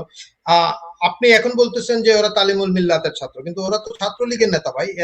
এরা তো ছাত্রলীগের সব পদবি ধরে নিয়ে ছাত্রলীগের কেন্দ্রীয় নেতার পাশে সার্জিস তো মনে করেন 24/7 অনেকটা পার্সোনাল চাকরের মতো ছিল। I am sorry for my language, ঠিক আছে? এরা নর্মাল না, মানে দুই ধরনের ছাত্রলীগ। একটা হচ্ছে যে ভাই আমারে আসছি ঢাকায় থাকতে হবে, হলে থাকতে হবে, আমি ছাত্রলীগ, আমার হলে থাকতে দেয়, আমি আসি তোর লগে, মাঝে মাঝে মিছিল দিব। এটা অনেক লোক যারা হয়তো ছাত্রলীগ বিশ্বাস করে না করে। আরেকটা গ্রুপকে এরা হচ্ছে এই যে পত্রিকায় লিখছে, আপনি হাসনাতের লেখা দেখলে আপ্লুত হয়ে যাবেন, বঙ্গবন্ধুর প্রতি প্রেম এই নেতাদের যেভাবে যদি দেখেন, তো আপনার তো তাহলে কি বলতে হবে, ছাত্রলীগের হাতে আওয়ামী লীগের পরাজয়। মানে আপনি তো যদি এখন বলেন, এখনো বসে ওরা শিবিরের মিটিংও যায়। তো আপনি যখন এত ধরনের ফেইলিওর করবেন, মূল জিনিসটা হচ্ছে আওয়ামী লীগকে তারা যেভাবে ঠেলে ঠেলে নিয়ে ফাঁদে ফেলেছে, আওয়ামী লীগ সুন্দরভাবে ওই ফাঁদে গিয়ে পা দিয়েছে। এবং এই ফাঁদে পা দেওয়ার পিছনে আওয়ামী লীগের একটা বড় সংখ্যক নেতা, যারা কখনো রুট লেভেলে রাজনীতি করে নাই, যাদের সাধারণ মানুষের পালস সম্পর্কে কোনো ধারণা নেই, গুলশান বনানীতে বৈশা বৈশা তাত্ত্বিক আলাপ করা এবং প্রসেস তৈরি করার যে রাজনীতি, তারা মানে তাদেরকে ওইখানে নেতা বানিয়েছে কে, আপনি যদি ওইভাবে বলেন। এই সবকিছু মিলিয়ে আওয়ামী লীগ কলাপস করেছে। মূলত যে জিনিসটা ঘটেছে, রাজপথে যখন সাধারণ ছাত্রছাত্রীর উপরে হামলাটা হয়েছে, মানুষ মারা গেছে, মানুষ ইমোশনাল দেখতে পাচ্ছে যে একটা ছোট বাচ্চা ছাদের উপরে উঠেছে, সেখানে সে গুলি খেয়েছে, রাস্তায় মারা যাচ্ছে। আপনি মুগ্ধর ছবিটা চিন্তা করেন, মুগ্ধর ভিডিওটা দেখেন, এটা সাধারণ মানুষকে মুভ করেছে। সাধারণ মানুষ আসলে কোনোভাবেই গত 15 বছর 16 বছর কি হয়েছে যদি হতো, তাহলে কিন্তু গত নির্বাচনের সময় রিপার্কেশনটা হতো যে কি ভাই আমার ভোট দিতে দিবা না, তোমরা কি প্রতি বছর প্রতি 5 বছর করে ফাইজলামি লাগিয়েছো। মানুষ কিন্তু তখন নামতো যে না আমি ভোট দিব ভাই, তোকে মারি না, I want a fresh election, this and that. মানুষ কিন্তু ওইগুলো নিয়ে আর রাজি ছিল, হ্যাপি ছিল। মানুষের, আমি যেভাবে সাধারণ মানুষের সাথে মিশেছি, সাধারণ মানুষ জানতো একটা গণ করাপশন হচ্ছে, ব্যাংক লুট হচ্ছে, কিন্তু সাধারণ মানুষ এটাও জানতো যে যদি এই সরকার চলে যায়, এখন যেটা হচ্ছে সেই জামাত শিবির আসবে এবং আমরা আরো খারাপ যাবো, নারী স্বাধীনতার অবস্থা খুব খারাপ হবে, সাধারণ মানুষের খারাপ হবে, বাক স্বাধীনতা খারাপ হবে। এখন ঢাকা বিশ্ববিদ্যালয়ে আপনি ঢুকতে পারেন না, আপনি জানেন বোধহয় শিবিরের ছেলেরা সবগুলা পয়েন্ট ঢাকা বিশ্ববিদ্যালয়ে পাহারা দেয়। সো এই অবস্থাটা হবে, সাধারণ মিডিল ক্লাস কিন্তু তখন পর্যন্ত মেনে নিয়েছে। আমি একদম ব্যক্তিগত একটা অভিজ্ঞতা কথা বলি। আমার এক বন্ধু আছে, আমি নাম বলতে চাচ্ছি না, হি ওয়াজ ভেরি অ্যাক্টিভ উত্তরায়। সে কিন্তু মুক্তিযুদ্ধের পক্ষের শক্তি সে বিশ্বাস করে এবং সে মানে জামাত শিবিরের কে ভয় পায়, মানে ওদের চক্রান্ত। কিন্তু সে ওই আন্দোলনে মানে চূড়ান্ত পর্যায়ে যখন রাস্তায় কিন্তু কয়েক হাজার বোতল পানি দিয়েছে, সে একজন ইন্ডাস্ট্রিয়ালিস্ট, পানি দিয়েছে এবং যেত, তখন আমাকে ফোন করেছে খুব উত্তেজিত অবস্থায়। তখন আমি বলেছি যে আমি কথা বলতেছিলাম যে এটার পিছনে পরিষ্কারভাবে বোঝা যাচ্ছে জামাত শিবিরের প্ল্যান আছে। এবং তার কোয়েশ্চেনটা এখনো মনে আছে যে আমি জামাত শিবিরে হেট করি, তারা আমার বাচ্চা মেরে ফেলবে। What this government is doing, আপনি বুঝতে পেরেছেন? এবং তাকে ট্রিগার করতেছে যে যে জিনিসটার জন্য আমি জামাতকে হেট করি, জামাতকে আসতে দিতে চাই না, আমি আওয়ামী লীগের সব ধরনের ব্যর্থতা মেনে নেই, সেই জিনিসটা তুমি করতেছো। তুমি তো আমার বাচ্চার বুকে গুলি করতেছো, তুমি যখন আমার বাচ্চার বুকে গুলি করতেছো, আমি আর তোমাকে চাই না। এই ট্রিগারটা হয়েছে এবং এটা খুব খুব দ্রুত স্পাইক করেছে, পিক করে দেওয়া হয়েছে, অনেকগুলো কাহিনী করে উস্কানি দেওয়া হয়েছে। মানে ওর বাইরে আপনি যদি স্পেসিফিক ওই টাইমটাতে যান, আপনি বলেন যখন রাস্তায় মানুষ মারা যাচ্ছে, তখন প্রাইম মিনিস্টারকে প্রথমে নিয়ে দেখানো হচ্ছে কি যেন মেট্রো রেল। আপনি বুঝেছেন? এটা আমাকে আহত করেছে যে কেন প্রাইম মিনিস্টার মেট্রো রেল দেখতে যাবে কেন, মানুষ তো মারা যাচ্ছে। এই জিনিস কিন্তু খুব দ্রুত স্প্রেড হয়েছে। আপনার কিছু ওই চামচা শিল্পী সাহিত্যিকেরা ছিল, এরা গেছে বিটিভি জিয়ারত করতে। আপনি বলেন একটা সুস্থ মানুষ ট্রিগার্ড হবে তখন। এইভাবে করে মিডল ক্লাস যারা আছেন ঢাকা শহরে কেন কখনোই দখল করা যায় নাই বা আওয়ামী লীগকে ফেলে দেওয়া যায় না আগে রাজনীতিতে। ঐতিহাসিকভাবে আপনি দেখবেন মুঘল সাম্রাজ্যের বিভিন্ন জায়গায় অমুক ভাই তমুক ভাই আওরঙ্গজেবের বিরুদ্ধে অমুকের বিরুদ্ধে বিদ্রোহ করছে, কিন্তু যে ভাই মুঘলের যে সন্তান দিল্লি দখল রেখেছে, রাজধানী দখল রেখেছে, রেড ফোর্ট দখল আছে, তার হাতে আছে। বাংলায় কি হয়ে যাচ্ছে, বাংলা বিদ্রোহ করেছে, অমুক বিদ্রোহ করেছে, বিহারে বিদ্রোহ হচ্ছে, ডাজন্ট ম্যাটার। একই জিনিস এখানে হয়েছে। 13-14 সালে পুরো বাংলাদেশ পুড়িয়ে শেষ করে ফেলেছে, একদম পুরো বাংলাদেশ তামা তামা করে ফেলেছে। ঢাকার মধ্যবিত্তকে নামাইতে পারে নাই, কারণ ঢাকার মিডল ক্লাস এর আগে হেফাজতের তাণ্ডব দেখেছে এবং ঢাকার মিডল ক্লাস জামাত শিবির চলে আসবে, বিএনপির প্রতি সিম্পেথি থাকলেও বলছে যে ভাই তোর লগে আমরা নাই, তোরা তো আসলে জামাত শিবির, আমরা নাই। এই জন্য কিন্তু করতে পারে না। যতক্ষণ ঢাকা শহরের মধ্যবিত্তকে নামানো যাবে না, ততক্ষণ কিন্তু কোনো আন্দোলন করে সরকার ফেলা যাবে না, এটা আমি বিশ্বাস করি। এই জায়গায় তাহলে ইম্পর্টেন্ট কি ছিল ঢাকার মধ্যবিত্তরে নামানো? ঢাকার মধ্যবিত্ত ইমোশনালি ট্রিগার্ড হয়েছে কখন? যখন তার নিজের বাচ্চা গেছে এবং গুলি খাচ্ছে। ওই ভিডিও গুলো পাওয়া যাচ্ছে, ওই ফুটেজ গুলো পাওয়া যাচ্ছে, এবং এই পুরা জিনিসটা পুরা উল্টা খেলে দেওয়া হচ্ছে। মানে পিএম কে ডাইভার্ট করে দেওয়া হচ্ছে, আওয়ামী লীগের মন্ত্রীদের কথাবার্তা শুনেন, ওই সময়কার কালচারাল অ্যাক্টিভিস্ট যারা তাদের ছিল দেখেন, এবং আওয়ামী লীগ এর আগের 8 বছর 5 বছর 10 বছর একেবারে বন্ধুহীন হয়েছে একদম। মানে তাদের আওয়ামী লীগের কিছু রক্ষা কবচ আছে, কিছু সুশীল সংগঠন, সুশীল সমাজের বিভিন্ন জায়গায় কালচারাল অ্যাক্টিভিস্টদের জায়গাগুলো ছিল, এই জায়গাগুলো আওয়ামী লীগ নিজে নিজে হত্যা করেছে তাদের চামচাদের স্বার্থে, তাদের যেভাবেই হোক। আপনি মনে করেন, আমি তো বলি যে আপনি যখন 15-16 সালে ব্লগারদেরকে সামনে কম্পিউটার দিয়ে কম্পিউটার চোরের মতো দাঁড় করিয়ে রেখে হেফাজতকে খুশি করতে গিয়েছিলাম, আমি তখন লিখেছিলাম যে one day will regret this one. এই ব্লগারদের ইমোশনের উপরে, এই ব্লগারদের খায়া না খায়া কাজের উপরে দাঁড়িয়ে তুমি 2008-এ নির্বাচন জিতেছো। রাজাকার বিরোধী ইমোশন, রাজাকার বিরোধী সচেতনতা যারা তৈরি করেছে আজকে 14-15 সালে তুমি তাদেরকে কম্পিউটার চোর বানায় দিলা, ইউ উইল রিগ্রেট দ্যাট। হ্যাঁ, এটা 10 বছর লেগেছে, বাট রিগ্রেট হয়েছে। অনলাইনে অ্যাক্টিভলি যারা জামাত শিবিরের লোকজন তারা প্রপাগান্ডা চালিয়েছে, একদম অ্যাক্টিভলি। তাহলে সেই লোকগুলা কোথায় যারা 20 বছর আগে 2008, 9, 10, 11, 12, 13 তৈরি করেছিল? বিকজ তারা ডিমোরালাইজড হয়ে গেছে। ডিমোরালাইজড হয়ে গেছে ওই যে এখন একটা আছে না পলক, তাই না? সে ধরেন ফুড ব্লগার, মেকআপ ব্লগার, কি সব ব্লগারদেরকে নিয়ে প্রাইম মিনিস্টারের সাথে দেখা করায়, মিটিং করায়, এবং দে আর গেটিং কি করতেছে। সো তোমার ফুড ব্লগার যে ব্লগার, তোমার যে পই সুকনকে তুমি দায়িত্ব দিছো অনলাইনে আওয়ামী লীগ দেখার জন্য, তুমি যাদেরকে দিছো তারা তো তাই এই ফলটা দিবে। তুমি লাগাইছো গাব গাছ, আশা করতেছো আম খাবা বৈশাখ মাসে, হবে না।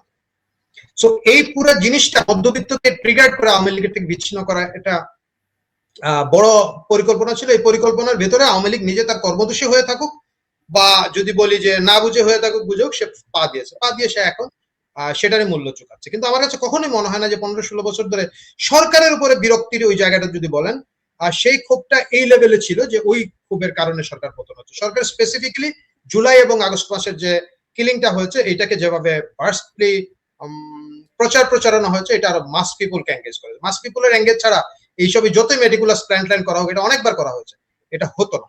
আওয়ামী লীগের যে জিনিসটা হয়েছে, আওয়ামী লীগ কিছু জায়গায় তারা পূর্বাভিজ্ঞতা কাজে লাগিয়েছে, কোথাও লাগাতে পারে। লাগানোর কারণে শেখ হাসিনা বেঁচে আছে। এইটা আমি বলবো যে আওয়ামী লীগ 15ই আগস্টের ঘটনা থেকে যে শিক্ষাটা নিয়েছিল, সেই শিক্ষা থেকে তারা এটা সিদ্ধান্ত নিতে পেরেছিল, তারা প্রাইম মিনিস্টারকে মুভ করিয়ে ফেলেছে। যদিও ধরেন আমাকে যদি জিজ্ঞেস করেন, আমি বলবো এই মুভটা হয়তো অন্যভাবে করা যেত। আমি জানি না, ওই ফিল্ডে তো তারা ভালো বলতে পারবে না, আমার ভিউটা ডিফারেন্ট। কিন্তু ওই মুভটা না করালে ওই দিন উনি মারা যেতেন, এবং ওইটা প্ল্যানটা ফাইনালি তাই ছিল, এটা আমি বিশ্বাস করি। কিন্তু মূল জিনিসটা আসলে বড় আকারের ক্ষোভ না, ক্ষোভটা তাৎক্ষণিক জুলাই আগস্টের ক্ষোভটা অনেক বড়। বিএনপি, জামাত বা অন্যান্য বিরোধী দলীয় রাজনীতিবিদ বা যারা আওয়ামী লীগের সফট সাপোর্টার না, তারা অবশ্যই ক্ষুব্ধ, নির্বাচন বা অন্যান্য বিষয়ের দুর্নীতি নিয়ে ক্ষুব্ধ। কিন্তু সেই ক্ষোভটা এত বড় আকারে হতো বলে আমার মনে হয় না। এটা গণক্ষোভটা হয়েছে মানুষ যখন তার সন্তানের লাশ দেখে, তখন গিয়ে ওই প্রতিক্রিয়াটা বড় হয়। বাংলাদেশের ইতিহাসে কখনোই কোনো আন্দোলন সফল হয়নি যতক্ষণ পর্যন্ত না মধ্যবিত্ত ওই আন্দোলনে সম্পৃক্ত হয়েছে, ইতিহাস তাই বলে। সুতরাং এইটা একটা পার্সপেক্টিভ। নিজুম মজুমদার, আমরা এখন যদি দেখি যে গত 15 বছরে অন্তত বিএনপি কোনোভাবে রাজনৈতিকভাবে দাঁড়াতে পারেনি বা দাঁড়াতে দেওয়া হয়নি, যেটাই কারণ হোক না কেন, দাঁড়াতে দেওয়া হয়নি আমি যদি বলি, কারণ তারা এই অভিযোগটি করছে। আজকে কিন্তু বিএনপির রাজনৈতিক যে পদক্ষেপগুলো অনেক বেশি ম্যাচিউরড।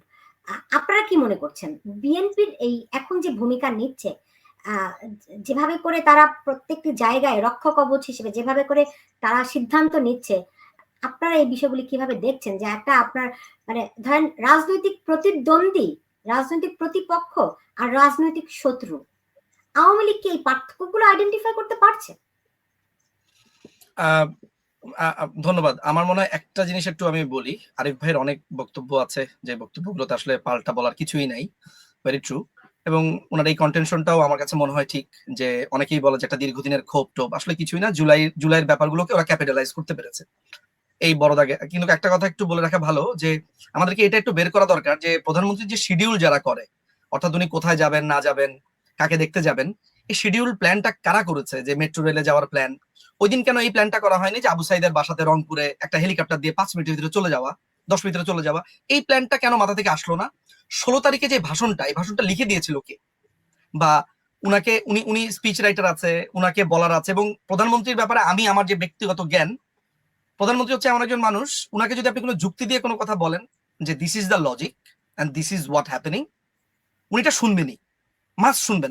আপনি যদি ওনাকে লজিক দিয়ে বোঝাতে পারেন যে আপা দিস ইজ হোয়াট হ্যাপেনিং, এবং তার কাছে এভিডেন্সটা থাকে। আচ্ছা, ফলে আমার কাছে মনে হয় এগুলো একটা ছোটখাটো ইঙ্গিত, এগুলো একটু ভাবার বিষয় আছে। তবে ওই দিন কিন্তু উনি অনেক অসুস্থদেরকে, আহতদেরকে দেখতে গেছেন। কিন্তু যেই জায়গাটা আসলে অনেকে ধারণা করছিল যে ওই দিন যদি ধরেন আরো কয়েকটা স্ট্র্যাটেজি নিত, আবু সাইদের বাড়িতে যাওয়া, মুগ্ধর ওদের সাথে, এটা অনেকটুকু কার্যকর হতো। এবং যারা উনাকে এই প্ল্যানটা করেননি, কারণ উনাকে তো তখন অনেকগুলো ফ্রন্ট দেখতে হচ্ছে। আমাদেরকে দেখার বিষয় যে উনার এই ভিজিটের আপনার তৈরি করেন কারা, শিডিউল কারা তৈরি করেন, এটা একটা ব্যাপার মাথায় রাখি। নিজুম মজুমদার, এখানে আমি আপনাকে একটু যুক্ত করি। দেখুন, প্রধানমন্ত্রীর অফিসের কোন কর্মকর্তা এখন পর্যন্ত আটক হয়েছেন? প্রধানমন্ত্রী অফিসের কর্মকর্তা অনেকে লুকায়িত আছে, আসলে অনেকে লুকায়িত আছে, অনেকেই আছে। আমি মাথায় আমি আসলে আমার দিয়ে রাখলাম কারণ আমার জানা I মতে don't এখন think so. পর্যন্ত I don't এখন শেখ so far, হাসিনার আমি হ্যাঁ, আমার যতটুকু নলেজে আছে আমি আসলে মনে করতে পারছি না। যে কারো ওকে। আমি মনে আমি করতে জানি পারতাম না যদি যে খুব কারো সহজ। আটক হয়েছেন। জি। Right, right. এখন একটা ব্যাপার দেখার আছে যে আরিফ ভাই একটা কথা বলেছে যে এতগুলো মিসম্যাচ যখন আপনি হচ্ছে, আসলে কি আমার সেই যোগ্যতাটা আছে কিনা? এই জায়গাতে আমার একটা একটা মতামত আছে, পাল্টা মতামত। আমি দ্বিমতই বলবো যে অতীতে ধরেন উনার বিরুদ্ধে কতগুলো কু হয়েছে আরিফ ভাইও মনে হয় জানে, বাট আমি খুব ফার্স্ট হ্যান্ড জানি আর কি, যে উনার বিরুদ্ধে উনাকে উৎখাতের জন্য কত প্ল্যান করা হয়েছে। বাংলাদেশে কি কখনো খালেদা জিয়ার উপরে বা তার ফ্যামিলির উপরে 21 আগস্টের গ্রেনেড হামলা হয়েছে? লালদিঘির ময়দানে গুলি হয়েছে? কখনো প্লেনের নাটবল্টু খুলে আপনার চেষ্টা করা হয়েছিল, যেগুলা এসএসএফ গোয়েন্দা সংস্থাগুলো কখনো আপনার সার্ফেসে আসতে দেয়নি? ভেতরের খবর এগুলা নানান ভাবে চেষ্টা করা হয়েছে। প্রধানমন্ত্রীকে বরাবরই হত্যার চেষ্টা করা হয়েছে। অর্থাৎ উনার নিজের ভাষ্যে, মাননীয় প্রধানমন্ত্রী নিজের ভাষ্যে, যে তোমাদের কোনো ধারণাই নেই 2019 সাল থেকে আমাকে ঠিক নামানোর জন্য ঠিক কত চেষ্টা করা হয়েছে। তার মানে কি উনি প্রত্যেকটা পরীক্ষাতে উত্তরে গেছেন। একটা মানুষের কিন্তু এন্ড অফ দ্য ডেতে আপনি যদি তাকে বারবার এরকম করতে থাকেন, হত্যার চেষ্টা করতে থাকেন, এগুলো ট্যাকেল দেওয়াটাও অনেক সময় অনেক কষ্ট হয়। একটা না একটা পর্যায়ে মানুষের একটা ব্রেকিং পয়েন্ট থাকে। এটা একটা ব্যাপার। ইয়েস, এটাও তো খুবই সত্যি কথা যে আমরা বরাবরই, বাংলাদেশ আওয়ামী লীগ বরাবরই মানুষ চিনতে আমরা ভুল করেছি, বা মানুষ চিনেছি কিন্তু দেখা গেল যে বিগড়ে গেল। আজকে যারা আওয়ামী লীগের বিরুদ্ধে কথাবার্তা বলে, পিনাকি ভট্টাচার্য, কনক সারোয়ার, আপনি ইলিয়াসের কথা বাদই দেন, ওগুলো তো বস্তির ছেলে পেলে, কিন্তু আপনি যদি একটু পড়াশোনা করেছে, ব্যাকগ্রাউন্ডটা পড়াশোনা আছে, কিছু আছে, আপনি তাদেরকে দেখেন না। এদের প্রত্যেকের ব্যাকগ্রাউন্ড কিন্তু একসময় আওয়ামী লীগ করতো বা আওয়ামী লীগ পন্থী ছিল। আমরা কি কখনো এটা ভেবে দেখেছি যে হোয়াট অ্যাকচুয়ালি ওয়েন্ট রং, যে তারা আমাদের এইভাবে বিরুদ্ধে চলে গেল? মানে এগুলোও কিন্তু ভাবার বিষয় আছে যে এত বিরোধী হলো কিভাবে, কারা, মানে আমাদের পক্ষে কি এমন কোন ধরনের মেকানিজম ছিল যেগুলো প্রধানমন্ত্রীও জানতেন না, ভেতরে ভেতরে হয়েছে? ফলে এই প্রাসাদ ষড়যন্ত্রের ব্যাপারটা কিন্তু একটা দুইটা না, এটা একটা রিং এর মতো, লিঙ্কের মতো। সবচেয়ে বড় ব্যাপার হচ্ছে সবকিছুর পরেও যে মাননীয় প্রধানমন্ত্রী এবং তার বোন বঙ্গবন্ধু কনিষ্ঠ কন্যা শেখ রেহানা, ওনারা বেঁচে আছেন। বেঁচে আছে বলেই হয়তো আজকে এই আশাতে আছি, এই শক্তি এখনো নিজের ভেতরে আমি অনুভব করি। আচ্ছা, এইবার আপনার ওই প্রশ্নটা, এটা বলতে গিয়ে আপনার ওই প্রশ্নটা আমি ভুলে গেছি। প্রশ্নটা কি ছিল জানো আপনার? প্রশ্নটা ছিল যে ধরেন বিএনপি যেই ভূমিকাগুলো বিএনপি, রাইট রাইট, মনে পড়েছে। এতদিন পর্যন্ত আমি আমরা না এই দেখেছি প্রথমবারের বিএনপির মতো, সাথে একটা রাজনৈতিক শত্রুতা হয়েছে। জি জি জি, আমি মনে পড়েছে, আমি এই প্রথমবারের মতো সত্যি কথা বলি আজকে ওপেন টিভিতে, বিএনপি আমার রাজনৈতিক প্রতিপক্ষ, বিএনপি আমার জন্মশত্রু না। এই এই পার্থক্য বুঝতে হবে। আমার রাজনৈতিক প্রতিপক্ষ, প্রতিদ্বন্দ্বী। এই সাম্প্রতিক সময় বিএনপির কয়েকটা ভূমিকাকে আমি খুবই অ্যাপ্রিসিয়েট করব। প্রথম ব্যাপার হচ্ছে, অল্প হলেও, যদিও তারা রাজাকারদের সাথে জোট ছিল, রাজাকার বান্ধব, কিন্তু এই প্রথমবারের মতো তারা একটা স্ট্রং স্ট্র্যাটেজি নিয়েছে মুক্তিযুদ্ধের ব্যাপারে, যেটা আমাকে, আমি প্লিজড এটার ব্যাপারে। তারা এটার ব্যাপারে শক্তভাবে দাঁড়িয়েছে, এক নাম্বার। দুই নাম্বার হচ্ছে যে তারা ধরতে পেরেছে যে এখন যা হচ্ছে তাদেরকে এলিমিনেট করবার একটা ধান্দা ছাড়া আর কিছুই না। এই জায়গাটা যে তারা ধরতে পেরেছে, মানে আপনি বলতে পারেন এটা তো খুবই সহজ সমীকরণ, ধরতে না পারার কি আছে, আপনি কি আবার ওদেরকে অপমান করছে কিনা ওদের আইকিউ কে, না আর ওরকম না। ধরতে পারার পরে আজকে কক্সবাজারে তাদের যে মিটিংটা হয়েছে দেখলাম, মীর হেলাল থেকে শুরু করে যারা যারা বক্তব্য দিয়েছে, সেটাকে আমি অ্যাপ্রিসিয়েট করি এই কারণে যে তারা যথার্থই বলেছে যে মুক্তিযুদ্ধ ছাড়া এই সংবিধান আসতো না, এই সংবিধানকে তারা অপমান করছে, এটা হতে দেওয়া যাবে না। এবং এই যে বারবার একটা রেটোরিক ক্রিয়েট করবার চেষ্টা করা হচ্ছে, একটা ন্যারেটিভ, নট রেটোরিক, একটা ন্যারেটিভের মধ্যে দিয়ে একটা ডিসকোর্স আনার চেষ্টা করছে, এবং এক ধরনের আধিপত্য তৈরি করা হচ্ছে, মতামতের আধিপত্য। সেই ন্যারেটিভটা কি? ন্যারেটিভটা হচ্ছে আমরাই আন্দোলন করেছি এগুলা বলা। বিএনপি যেটা সেখানে বলছে যে আন্দোলন যদি করে থাকেন, যদিও সেই আন্দোলন আমাদের বিপক্ষে, বিএনপির যে হিস্সাটা ছিল সেটা নিয়ে এসে প্রশ্ন করছে এবং বলছে যে আপনি এটাকে হাইজ্যাক করার চেষ্টা করছেন। আর ডিসকোর্স কি? ডিসকোর্স অর্থাৎ যেই শতসিদ্ধ বয়ান তারা তৈরি করতে চাচ্ছে যে এইটা হচ্ছে কয়টা ছাত্ররা করেছে, এই করেছে সেই করেছে, হুইচ ইজ ইনকারেক্ট। হ্যাঁ, এখানে পলিটিক্যাল পার্টির কারা কারা জড়িত ছিল তারা এখন সেগুলো বলছে। থার্ড যেটা বলা হচ্ছে যে হেজিমনি, যেটাকে আমরা বাংলাতে আধিপত্য বলি, একটা আধিপত্য তৈরি করবার চেষ্টা করা হচ্ছে যে আমরা যা বলবো তাই হচ্ছে এখন কথা। আপনি আমাকে বলেন তো যে আমি আপনাদেরকে এর মধ্যে একটা উদাহরণ দেই। বইটা আসলে আমার এই যে সাথেই আছে, একটু বলা দরকার। এই বইটার বিজ্ঞাপন আমি করছি না, কিন্তু প্রায় আমি বলি এই বইটার কথা। এই বইটা ফরাদ মজারের লিখিত বক্তব্য। বইটার নাম হচ্ছে গণ অভ্যুত্থান গঠন, if possible buy this book and read it. এই বইটার পরতে আছে এখন যা হচ্ছে, আপনার কাছে একটা পর্যায়ে মনে হবে যে আপনি যা দেখতে পাচ্ছেন এই বই মনে হয় একটা স্ক্রিপ্ট, ওই স্ক্রিপ্ট অনুযায়ী অভিনয় হচ্ছে। বিলিভ মি, যেখানে বলা আছে মানে ওদের মাথাতে ফরহাদ মজারের যেহেতু আইন সম্পর্কে কোনো জ্ঞান নেই, আজীবন আপনার উদ্ভট কথাবার্তা বলেছে, আজীবন সে বিভ্রান্ত আচরণ করেছে। এটা আমার থেকে মনে হয় আরিফ ভাই যথার্থ পার্সন, যদি আরিফ ভাইকে সুযোগ দেন বলার ফরহাদ মজারের ব্যাপারে। সো সে নিজে একটা জাত মানে একদম আমি আসছি বিএনপির এই প্রশ্নটাতে আমি আসছি। আমি কেন এই একটা প্রসঙ্গ আরেকটা প্রসঙ্গ টেনে আনে, এইটা কেন বলছি যে তারা এই যে সংবিধানটাকে বলছে যে এই সংবিধানটাকে তারা বাদ দিয়ে দিতে চায়, এটা একটা মুজিববাদের সংবিধান, এই প্রত্যেকটা জিনিস কিন্তু এদের মাথা থেকে বের হয়নি, এটাকে ঢুকানো হয়েছে ফরহাদ মজারের। এবং 1 বছর আগে, অর্থাৎ গত বছরের 5ই অগাস্টে সেই বই বের করেছে, খুবই কাকতালীয় ব্যাপার, 2023 সালে। এবং সেইখানে সে বাংলাদেশের সংবিধানকে ফ্যাসিবাদী বলেছে, এমন সব কথাবার্তা বলেছে। তার বিরুদ্ধে কিন্তু এর আগেও আওয়ামী লীগের সুযোগ এসেছে ব্যবস্থা নেওয়ার, তখন আওয়ামী লীগ কিন্তু তার বিরুদ্ধে একটা আইনগত ব্যবস্থা নিতে পারতো। আমি যদি তখন সরকারে থাকতাম, আমি কিন্তু এই বদমাইশগুলোকে চিনি, এই যে রাষ্ট্রচিন্তা, তারপরে এই এরা একটা ধীরে ধীরে একটা লম্বা প্ল্যান করেছিল, যেটাতে তারা, আমি বলবো তারা সফলই হয়েছে। ফলে বিএনপি যে এই জায়গাতে দাঁড়িয়েছে আমার প্রতিপক্ষ হিসেবে, আমার অ্যাবসেন্সে, যেটা আমি এতদিন বলে এসেছি মুক্তিযুদ্ধের কথা, এখন যেহেতু তারা আমাকে এমন ভাবে কর্নার করেছে, এমন ভাবে রাষ্ট্রীয়ভাবে আমাকে নানান ভাবে হুমকি ধামকি হত্যার বিভিন্ন ভাবে আমাকে রেখেছে, ফলে এই জায়গাতে যে বিএনপি বলছে অল্প হলেও, সেইটাকে আমি সাধুবাদ জানাই। এবং আমার কাছে মনে হয় রাজনৈতিক প্রতিপক্ষ আমাদের থাকা উচিত। রাজনৈতিক প্রতিপক্ষ না থাকলে আমাদের যেটা হবে ভবিষ্যতে, আমি বলবো যে বিএনপির ব্যাপারে আমার মনে হয় আওয়ামী লীগের রিথিঙ্ক আমাদের শুরু করা উচিত, যে কিছু ন্যাশনাল কনসেনসাস আসা উচিত, এবং বিএনপিকে এটাতেও বাধ্য করা উচিত যে আজকে যদি তারা জামাতকে প্রশ্রয় না দিত, তাহলে কিন্তু আমাদের রাজনীতি এই পর্যায়ে আসতো না।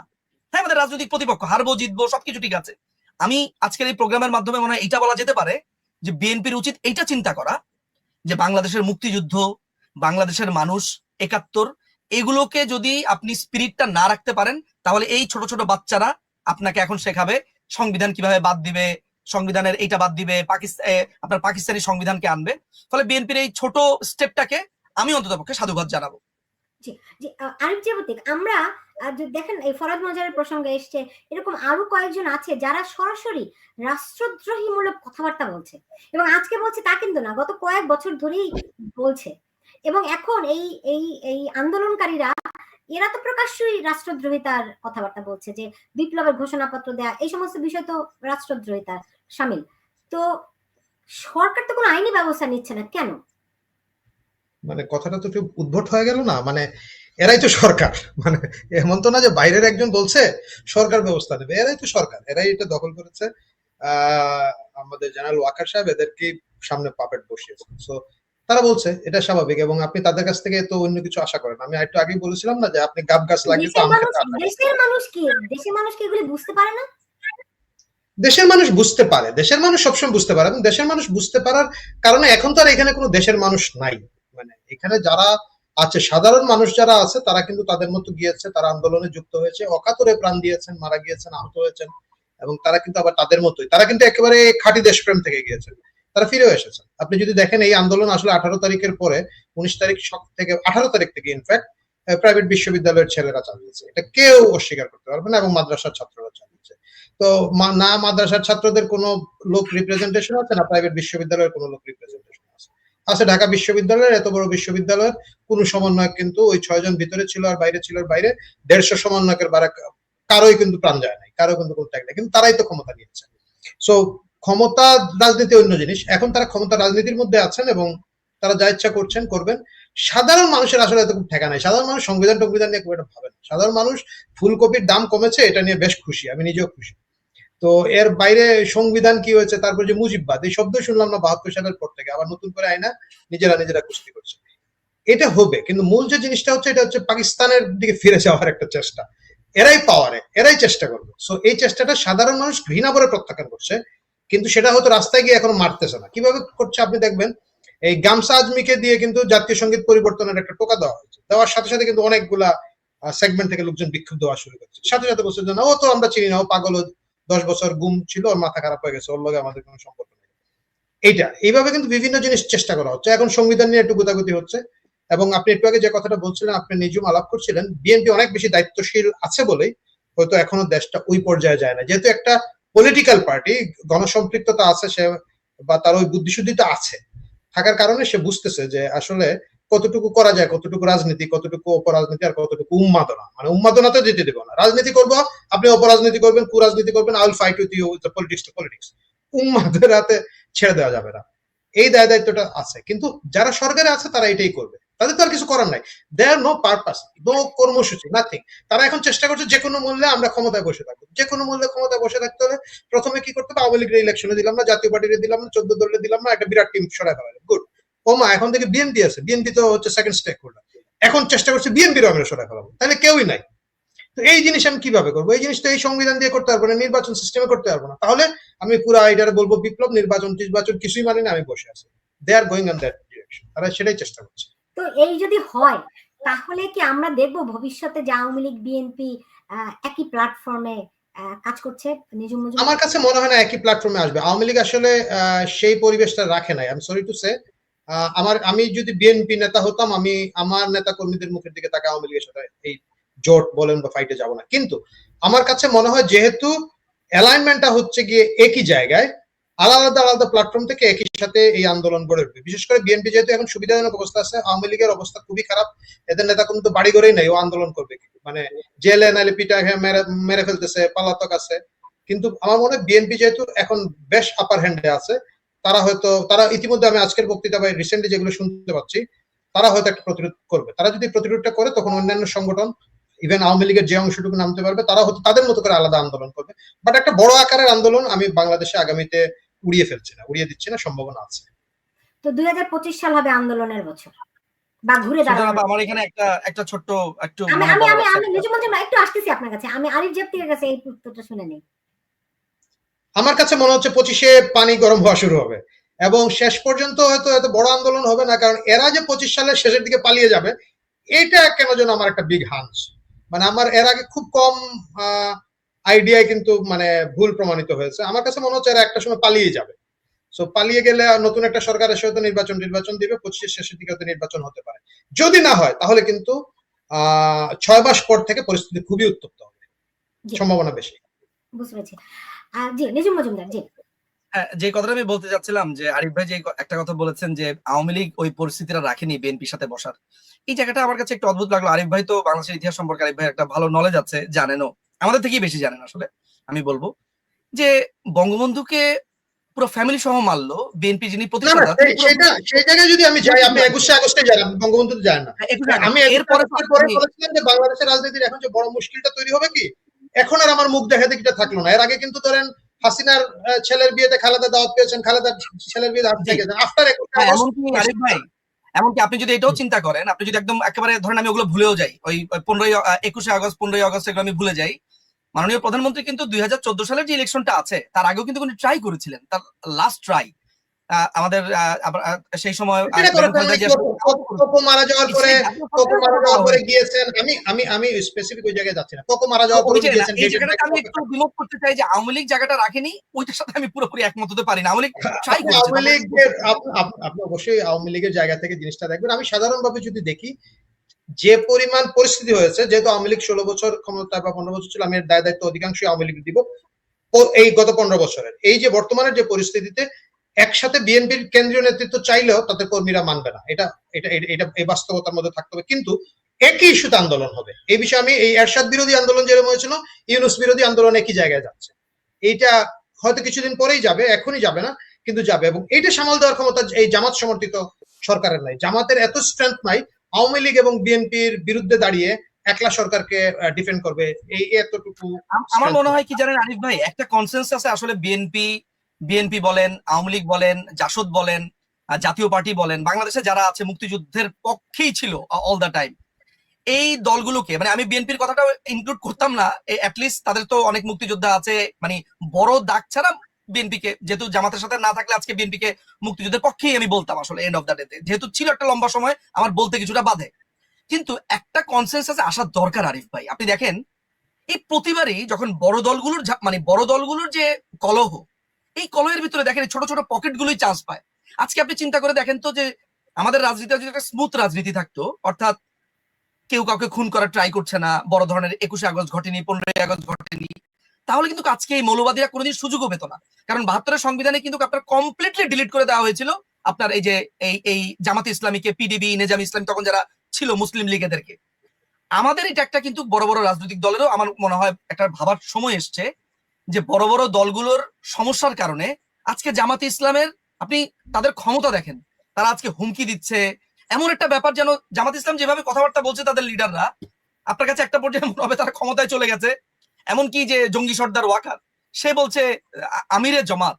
মাথায় রাখবেন, ওয়ার্ডিং গুলো খেয়াল রাখবেন। এর আগেও বলেছি, আমরা নর্মালি কি বলি, জামাতের আমির, তারপরে শিবিরের নেতা।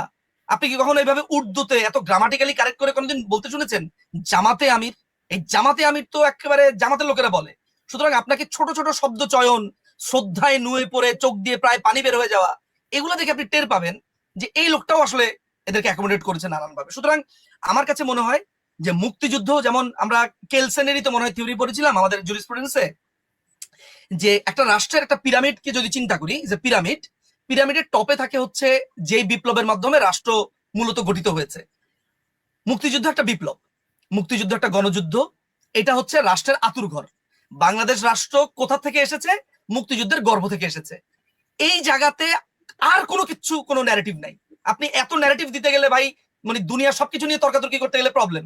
মুক্তিযুদ্ধ থেকে বিপ্লব নয়, মুক্তিযুদ্ধের গর্ভ থেকে বাংলাদেশ, তাই তো? মুক্তিযুদ্ধকে বিপ্লব বলবেন না, মুক্তিযুদ্ধ একটা সশস্ত্র যুদ্ধের মধ্যে অনেকভাবে অভিহিত করেছি। মুক্তিযুদ্ধ বিপ্লব, মুক্তিযুদ্ধ গণযুদ্ধ, মুক্তিযুদ্ধ মুক্তির যুদ্ধ, মানে আমি আর কি, মানে যা যা আপনি জানেন আর কি, প্রতিশব্দ সহশব্দ সবই মুক্তিযুদ্ধ। সো বিভ্রান্ত হওয়ার কোনো কারণ নাই। আমি যেটা বলার চেষ্টা করছি যে মুক্তিযুদ্ধ হচ্ছে মুক্তিযুদ্ধের গর্ভ থেকে বাংলাদেশ হয়েছে।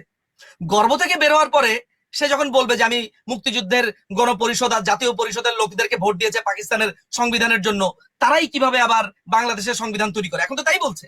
তাদের এখন যুক্তিটা কি? যুক্তিটা হচ্ছে এমন যে 1970 সালের ডিসেম্বরে যে ইলেকশনটা হয়েছে, ন্যাশনাল অ্যাসেম্বলি এন্ড আপনার প্রাদেশিক পরিষদের যে ফেডারেল অ্যাসেম্বলির যে ইলেকশনটা হয়েছে, সেই ইলেকশনে মানুষ ভোট দিয়েছে পাকিস্তানের সংবিধান তৈরি করার জন্য, হুইচ ইজ ইনকারেক্ট। পাকিস্তানের সংবিধান অলরেডি তৈরি ছিল, মানে ভোটটা দিয়েছে স্বাধিকারের জন্য 6 পয়েন্টের উপরে। যেই জায়গাগুলো তারা মিথ্যাচার করছে, এগুলো আমরা ধরিয়ে দিতে পারছি না, কিন্তু তারা বলছে যে পাকিস্তান আমলে নির্বাচিত এমপিরা কিভাবে মুক্তিযুদ্ধের পরে আপনার সংবিধান বানালো। দেখেন বুদ্ধির বলিহারি। এখন আপনার প্রশ্ন আসতে পারে যে এই ছোট ছোট গুড়া, এদের নাক টিপ দিলে দুধ বের হবে, এরা এইসব কথা কিভাবে বলছে? এরা বলে না এই কথাগুলাই লেখা আছে এই বইয়ের ভিতরে। সব নষ্টের গোড়া হচ্ছে এই ফরাদ মজাহার, এদের মাথাতে ঢুকিয়েছে এরা। অথচ এইটা নিয়ে 72 সালে যখন আপনার দালাল আইনে বিচার হয়, তখন দালাল আইনের একজনের নাম বলতে পারি হাজি ওয়াকিল বা চাঁদ মিয়া, হাজি ওয়াকিল বা চাঁদ মিয়া ভার্সেস রাষ্ট্র একটা মামলা আছে। আমি এক্স্যাক্টলি মামলাটার নাম কোট করতে পারিনি, আমার পেছনে বইটা আছে, বের করে দিতে পারতাম। সেইখানে ওই রাজাকার প্রশ্ন তুলেছিল হাইকোর্টে যে বাংলাদেশ রাষ্ট্র কি দালাল আইনে বিচার করতে পারে? কারণ বাংলাদেশ রাষ্ট্রটা তো আসলে সঠিকভাবে গঠিত হয়নি, কারণ সেলফ ডিটারমিনেশনেই বাংলাদেশ স্বাধীন হয়ে যায়নি। ও প্রশ্নই করেছে স্বাধীনতা নিয়ে এবং ওই হাইকোর্টের এখতিয়ার নিয়ে। ওই মামলার ভিতরে হাইকোর্ট পরিষ্কারভাবে বুঝিয়ে দিয়েছে যে সেলফ ডিটারমিনেশনটা কি জিনিস, বাংলাদেশ যে স্বাধীনতার ঘোষণা দিয়ে কিভাবে স্বাধীনতা হয়েছে, রাষ্ট্র গঠনের যে উপাদানগুলো আছে, রাষ্ট্র সার্বভৌমত্ব, তার একটা চৌহদ্দি, জনতা, কিভাবে রাষ্ট্র গঠিত হয়, কেন এই সরকার একটা ভ্যালিড গভর্নমেন্ট, এগুলো সবকিছু অলরেডি চর্চিত এবং ডিসাইডেড। সেগুলো পড়াশোনা না করে, সেই সম্পর্কে সামান্যতম জ্ঞান না রেখে খালেদ মহিউদ্দিন বা এই টাইপের সাংবাদিকরা আজকে এদেরকে অ্যাকোমোডেট করে দিচ্ছে এগুলো বলার জন্য যে ওই গণপরিষদ বা জাতীয় পরিষদের সংসদ সদস্যরা কিভাবে বাংলাদেশের সংবিধান বানালো। তাহলে বাংলাদেশের সংবিধান বানাবে কারা? ওর পিডিবি, নেজাম ইসলামী, তারা? মানে পাকিস্তানিরা বানাবে বাংলাদেশের সংবিধান?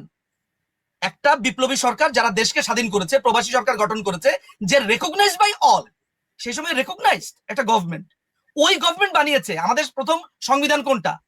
আমাদের প্রথম সংবিধান কি এখন যেটা পড়ছেন সেটা? আমাদের প্রথম সংবিধান হচ্ছে স্বাধীনতার ঘোষণা। এই যে সামান্য জ্ঞান যাদের নাই, এই যে সাম্য, মানবিক মর্যাদা এবং ডিগনিটি, এইটার ভিত্তিতেই তো বড় সংবিধানটা এসেছে। অর্থাৎ এই যে স্বাধীনতার ঘোষণাপত্র যেটা 10 এপ্রিল পাঠ করা হয়েছে, সেটারই একটা বড় সংস্করণ হচ্ছে আমাদের সংবিধান। তারা কি বলতে চাইছে? তারা বলতে চাইছে যে ওই যে সাম্য, সামাজিক মর্যাদা, ন্যায় বিচার, এগুলা কোথায়? এগুলা কোথায়? কত বড় গবেট! আমাদের সংবিধানটা কোনোদিন তারা পড়ে দেখেছে যে এই তিনটা আছে কি নাই? সেখানে প্রত্যেকটা মানুষের সাম্যের কথা বলা আছে আর্টিকেল 27-এ, সেখানে প্রত্যেকের ন্যায় বিচারের কথা বলা আছে সম্ভবত 28 বা 29-এর, চিন্তার স্বাধীনতার কথা বলা আছে 39-এ। মানে তারা প্রিএম্বলের যে 4টা নীতি, অর্থাৎ বাঙালি জাতীয়তাবাদ, গণতন্ত্র, সমাজতন্ত্র, ধর্মনিরপেক্ষতা, এই চারটা জিনিসও মুক্তিযুদ্ধের আগে আমি আপনাকে ধরে ধরে ধরে ধরে দেখাতে পারবো যে বঙ্গবন্ধু কোন ভাষণে ধর্মনিরপেক্ষতার কথা বলেছেন, বঙ্গবন্ধু বা জাতীয় চার নেতা তাজউদ্দিন আহমেদ কখন আপনার ধর্মনিরপেক্ষতা সমাজতন্ত্রের কথা বলেছেন। মানে এত ভাষণ আমার কাছে আছে, এই রুমের মধ্যে আছে। সেগুলা থেকে উৎসারিত এই মূলনীতি। ওরা এখন কি প্রমাণ করতে চাইছে?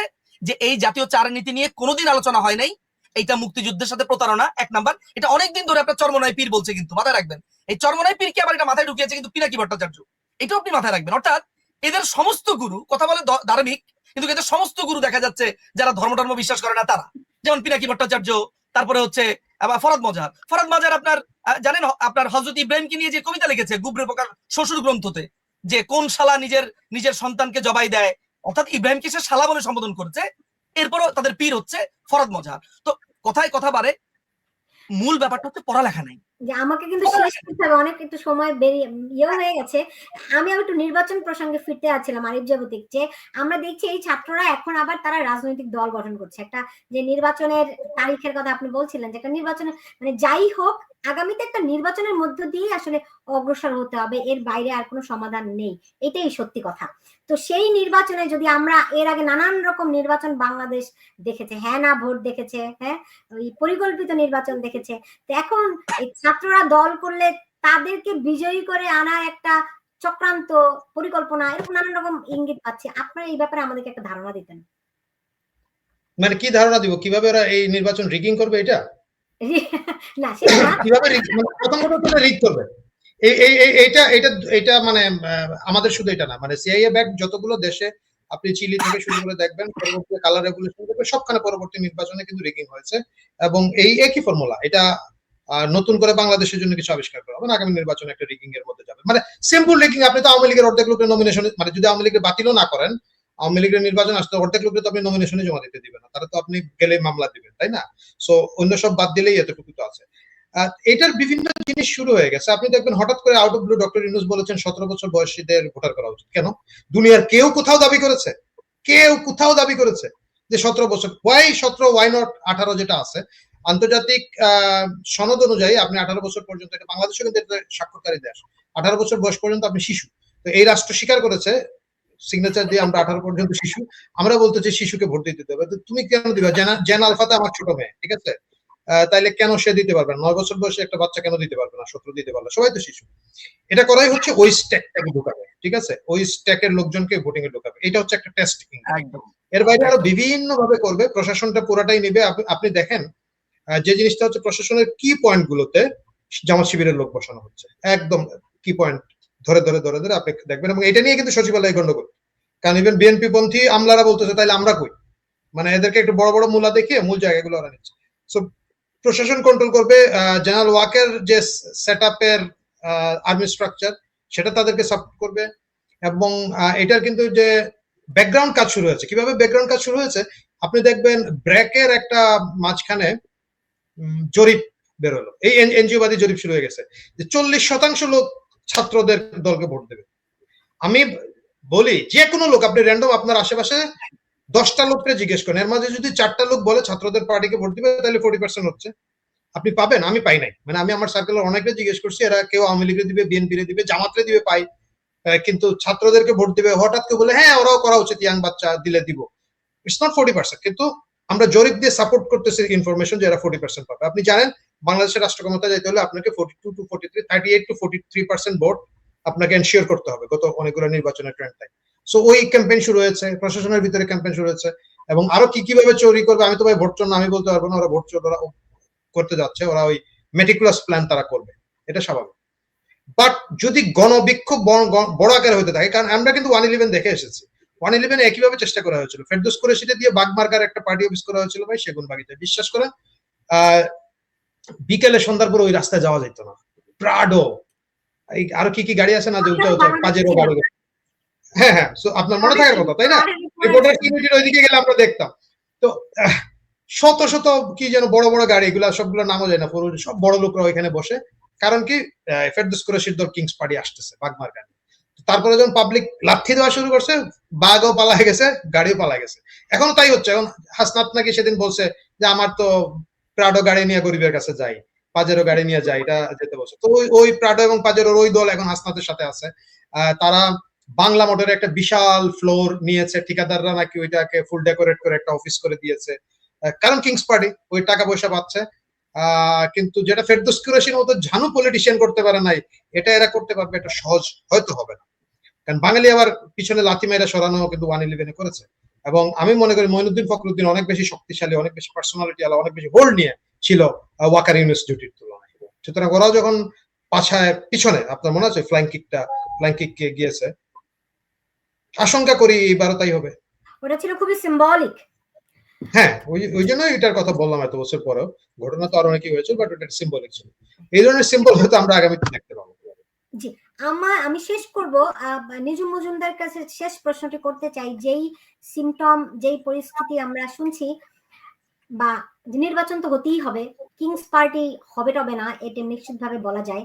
কারণ বাংলাদেশের মানুষ আওয়ামী লীগ বিএনপি বোঝে, বাংলাদেশের মানুষ অন্য দল বোঝে না। আপনি এত নিশ্চিত হয়ে বলেন না, আপনি সুলতান, আপনি এত নিশ্চিত হয়ে বলেন না। কিংস পার্টি কিন্তু আমি আমার হয়ে গেছে, এবং এই পার্টিকে গায়ের জোরে নিয়ে আসবে। কারণ হচ্ছে আপনি এই দাড়িপাল্লা মার্কা নিয়ে ভোট নিতে পারবেন না। বাঙালির খাইসলত খারাপ আছে, দাড়িপাল্লা মার্কা নিয়ে আপনি ভোট দিতে পারবেন না। আপনাকে সেকেন্ড দাড়িপাল্লা তৈরি করতে হবে। এটার জন্য এবি পার্টি করা হয়েছিল। সেই এবি পার্টির মালিকের স্টাফরাই হচ্ছে এই আন্দোলনের অর্ধেক লোক। এবি পার্টিও খায় নাই, এখন এটা হচ্ছে তৃতীয় পার্টি, যেহেতু এটা অনেক বেশি গণ অভ্যুত্থানের নেতৃত্ব দানকারী। বাট এটা করবে, এটা কিন্তু এই নির্বাচনকে রিগ করার সর্বোচ্চ চেষ্টা হচ্ছে, এবং এটা হবে। জি, এখন আমি যদি শেষ করতে চাই যে প্রশ্নটি দিয়ে, সেটি হচ্ছে কি, মানে মানুষ যেভাবে করে রাজনৈতিক দলগুলোকে মানে বোঝে, রাজনৈতিক দলগুলো বাংলাদেশের মানুষকে সেইভাবে আসলে কোনোদিনও বুঝলো না। এই জায়গাটিতে যে দলগুলোর যেই একটা মানুষের প্রতি দায়বদ্ধতা, মানুষের প্রতি মানে যেটাকে আমরা খুব সহজে বলতে পারি কমিটমেন্ট, ওই জায়গাটাতে সব সময় মানুষ কিন্তু হোঁচট খেয়েছে দেখি বারবার বাংলাদেশের যাত্রা বাধাগ্রস্ত হয়েছে। ভবিষ্যতে কি আমরা এমন আশা কি বাংলাদেশের মানুষ করতে পারে যে মানুষের সঙ্গে সম্পর্কটি রাজনৈতিক দলের বিচ্ছিন্ন হয়ে যাবে না? কোন মানুষ? সব মানুষ, যারা 5 টাকার চা খেয়ে ডিসাইড করে কাকে ভোট দিবে, মানে কোন মানুষের কথা বলছেন আপনি? যদি এখন সেই আবার শুরুতে শুরু করতে যান, দেখুন আমি তো সেই মানুষ কিভাবে ব্ল্যাঙ্ক চেক দিব না যে এরা হচ্ছে সব ফেরেশতাদের দল, ফেরেশতাদেরকে কেমনে চালাবে, মানে রাজনৈতিক দলগুলো সব হচ্ছে ভিলেন। ব্যাপারটা তো ওরকম না। সাধারণ মানুষের দায়বদ্ধ নাই, তারা ফেসবুকে একটা বান্দরের লেজ দেখে মানে বুঝে ফেলবে যে এটা কি হয়েছে, সে বিচার বিবেচনা করবে না। এআই দেখে তারা একটা সিদ্ধান্ত নিবে যে এআই এর ভিডিও। সুতরাং আমি যে কথাটা বলতে চাচ্ছি, আপনি যেই মানুষের কথা বলছেন সবার আগে সেই মানুষগুলোকেও শিক্ষিত হতে হবে। রাজনৈতিক বাংলাদেশে আজ পর্যন্ত যা অর্জন হয়েছে, না আপনার এই প্রশ্নটা হচ্ছে একদম রাজনৈতিক দলগুলোকে কমপ্লিটলি ভিলেন বানিয়ে ফেলা হয়েছে। রাজনৈতিক দলের অনেক ভুলভ্রান্তি আছে বাংলাদেশে, আছে, প্রচুর আছে, কিন্তু রাজনৈতিক দলগুলো মানুষের মনের কথা বোঝে নাই, এটাও ভুল ধারণা। বুঝেছে হয়তোবা, পুরোপুরি হয়তোবা যেতে পারে নাই, কিন্তু সেটার জন্য দায়বদ্ধতা আমরা নিব না। মানে আমরা যারা ভোটার আছি তারা নিব না। আমরা তো ভোট দিয়েছি রাজাকার সাইদিকে, আমরা ভোট দিয়েছি মতিউর রহমান নিজামীকে রাজাকার, তাহলে আমরা ভোট দিয়েছি সাকাকে, আমরা দেই নাই এদেরকে ভোট, তাহলে ব্লেম আমার কাছে যাবে না কেন? আমি রাঙ্গুনিয়াতে এদেরকে ভোট দিয়েছি, পাবনার সাদিয়াতে ভোট দিয়েছি, পিরোজপুরে সাইদিকে ভোট দিয়েছি। সুতরাং রাজনৈতিক দলগুলো মানুষের কাছাকাছি যাবে। অন্য রাজনৈতিক দলের নেতারা মানুষের কাছে সেই আবেদন তৈরি করতে পারেনি, তাই মানুষ ভোট দিয়েছে। মানুষের কাছে আবেদন তৈরি করে মানে বাংলাদেশের মানুষের কি কাজই হচ্ছে এইটা যে সে বসে থাকবে সুন্দর করে, তাকে জামাই আদর করে বিয়ের দাওয়াত নিয়ে যেতে হবে? তার নিজের কোনো জ্ঞান বুদ্ধি নাই, সে জানে না 71 সালে রাজাকার কে ছিল। মানে আমি না এইসব কথাবার্তা যখন আমি আপনার উপরে রেখে যাচ্ছি না, যখন এই বাংলাদেশের মানুষকে একেবারে ফেরেশতার মতো দেখানো হয়, আমার তখন রাগ উঠে যায়। এই প্রত্যেকটা যাদের কথা বলছেন এরা একটা ভাই, আপনাকে আমি বলি একটা আস্ত নার্সিসিস্ট একটা কান্ট্রি, সারাক্ষণ মনে করে সেই শ্রেষ্ঠ সেই ভালো, সারাক্ষণ খালি তার আয়না দেখতে মন চায়। একটা বদমাইশ, একটা হারামি এই দেশের অধিকাংশ মানুষ, যারা আস্তে করে লুঙ্গিটা উঠে কিনা হেগে দেয় রাস্তার মধ্যে। এদের জন্য আনিসুল হক পুরো বাংলাদেশে ময়লা ফেলানোর জায়গা করেছিল। এই চোরগুলো, এই চোরের বাচ্চাগুলো, অর্ধেক চোর, এগুলো গিয়ে আপনার ভাঙ্গারি গাড়িকে বিক্রি করে দিয়েছে। এরা হচ্ছে ট্রাফিক সিগন্যাল ভাঙে, এরা হচ্ছে ঘুষ দেয়, এরা হচ্ছে মানুষকে, একটা মধ্যবিত্তকে আপনি চেনেন যে মধ্যবিত্ত নিজেকে সেদিকে গিয়ে কর দিয়েছে খুবই সামান্য? 20 কোটি মানুষের দেশে কর দেয় হচ্ছে 2 লাখ না 3 লাখ। এরকম একটা চোরের দেশে আপনি খালি বলছেন যে আপনি সব রাজনীতিবিদরা করবে, যেমন চোর ওইভাবেই রাজনীতিবিদরা অ্যাক্ট করে, শেষ। মানুষ আগে ভালো হোক তারপরে কথা। এই যেগুলো আজকে আন্দোলন করেছে, আজকে বলতেছে যে প্রাডো গাড়িতে চড়ে, প্রাডো গাড়িতে ও চড়ে কিসের জন্য? যে লোককে প্রাডো গাড়িতে চড়ায় আর যে তেল দেয়, সে কি তার চেহারা রেখে তেল দেয় এই কালাপাঠাটাকে? Sorry for my language, and I should talk like this actually. সে একে কি ভোট দেয় এইভাবে? একে একে একে প্রাডো গাড়ি দিচ্ছে কেন? সুতরাং আপনি একটা কথা মাথায় রাখবেন যে বাংলাদেশের পাবলিক হচ্ছে অর্ধেক বদমাস। এই বদমাস কান্ট্রিগুলোর, এই বদমাস মানুষগুলোর জন্য ট্রিটমেন্টও আলাদা থাকতে হবে, শুধুমাত্র সব পলিটিশিয়ানের দোষ না। সুতরাং আপনার এই প্রশ্নটা আমি আসলে পুরোপুরি নিতে পারি নাই। অনেক ধন্যবাদ। জি, আরিফ জাগতিক, আমি শেষ করব, আপনার শেষ মন্তব্যটি জানতে চাই। কোন বিষয়ে? মানে এই বছরটি, রাজনৈতিক পরিস্থিতি এবং সামগ্রিকভাবে আমরা এতক্ষণ যে কথাগুলো বললাম, সো প্রত্যাশা, প্রাপ্তি এবং ভবিষ্যৎ। আমি সবসময় আশাবাদী মানুষ।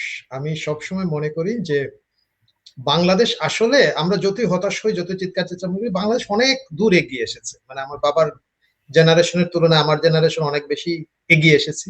আমার জেনারেশন থেকে সামনের জেনারেশন আরো এগিয়ে যাবে। সীমাবদ্ধতা আছে, সেই সীমাবদ্ধতার সাথে নিয়েই আমাদেরকে এখনো এই স্ট্রাগল করছি এই জাতি। আমাদের মধ্যে যে চোর, বদমাশ, দুর্নীতিবাজ, আমরা সকলেই কম বেশ আছি। এই স্ট্রাগলটা আমাদের হয়তো আরো কিছুদিন চলবে। এন্ড অফ দ্য ডে এই দেশ কল্যাণময় জায়গায় যাবে, ভালো জায়গায় যাবে। আর এই যে সাময়িক রাজনৈতিক টানাপোড়েন, এটাকে আমি খুব গুরুত্ব দিয়ে দেখি না। এর চেয়ে বড় বড় ক্রাইসিস এই দেশে বিভিন্ন সময় এসেছে। আমাদের একটা দেশ, এই দেশটা বিভিন্ন সময় দখল হয়েছে, এটাও ঠিক। আবার এইটাও ঠিক, সেলুকাসকে বিচিত্র এই দেশ বলে এখান থেকে লোকজন পালিয়ে গেছে। বর্গির হামলা হয়েছে এখানের মধ্যে, মগের মুল্লুক বলা হয়, মগদের হামলা হয়েছে, বিভিন্ন ধরনের হামলা কিন্তু এখানে বিভিন্ন সময় হয়েছে। এগুলো সাময়িক কেটে যাবে। আমি আশাবাদী মানুষ, আশা রাখতে চাই, দেশের মানুষের উপর আমার বিশ্বাস আছে। আমি জানি যে এই দেশ প্রত্যাশিত জায়গায় পৌঁছাবে।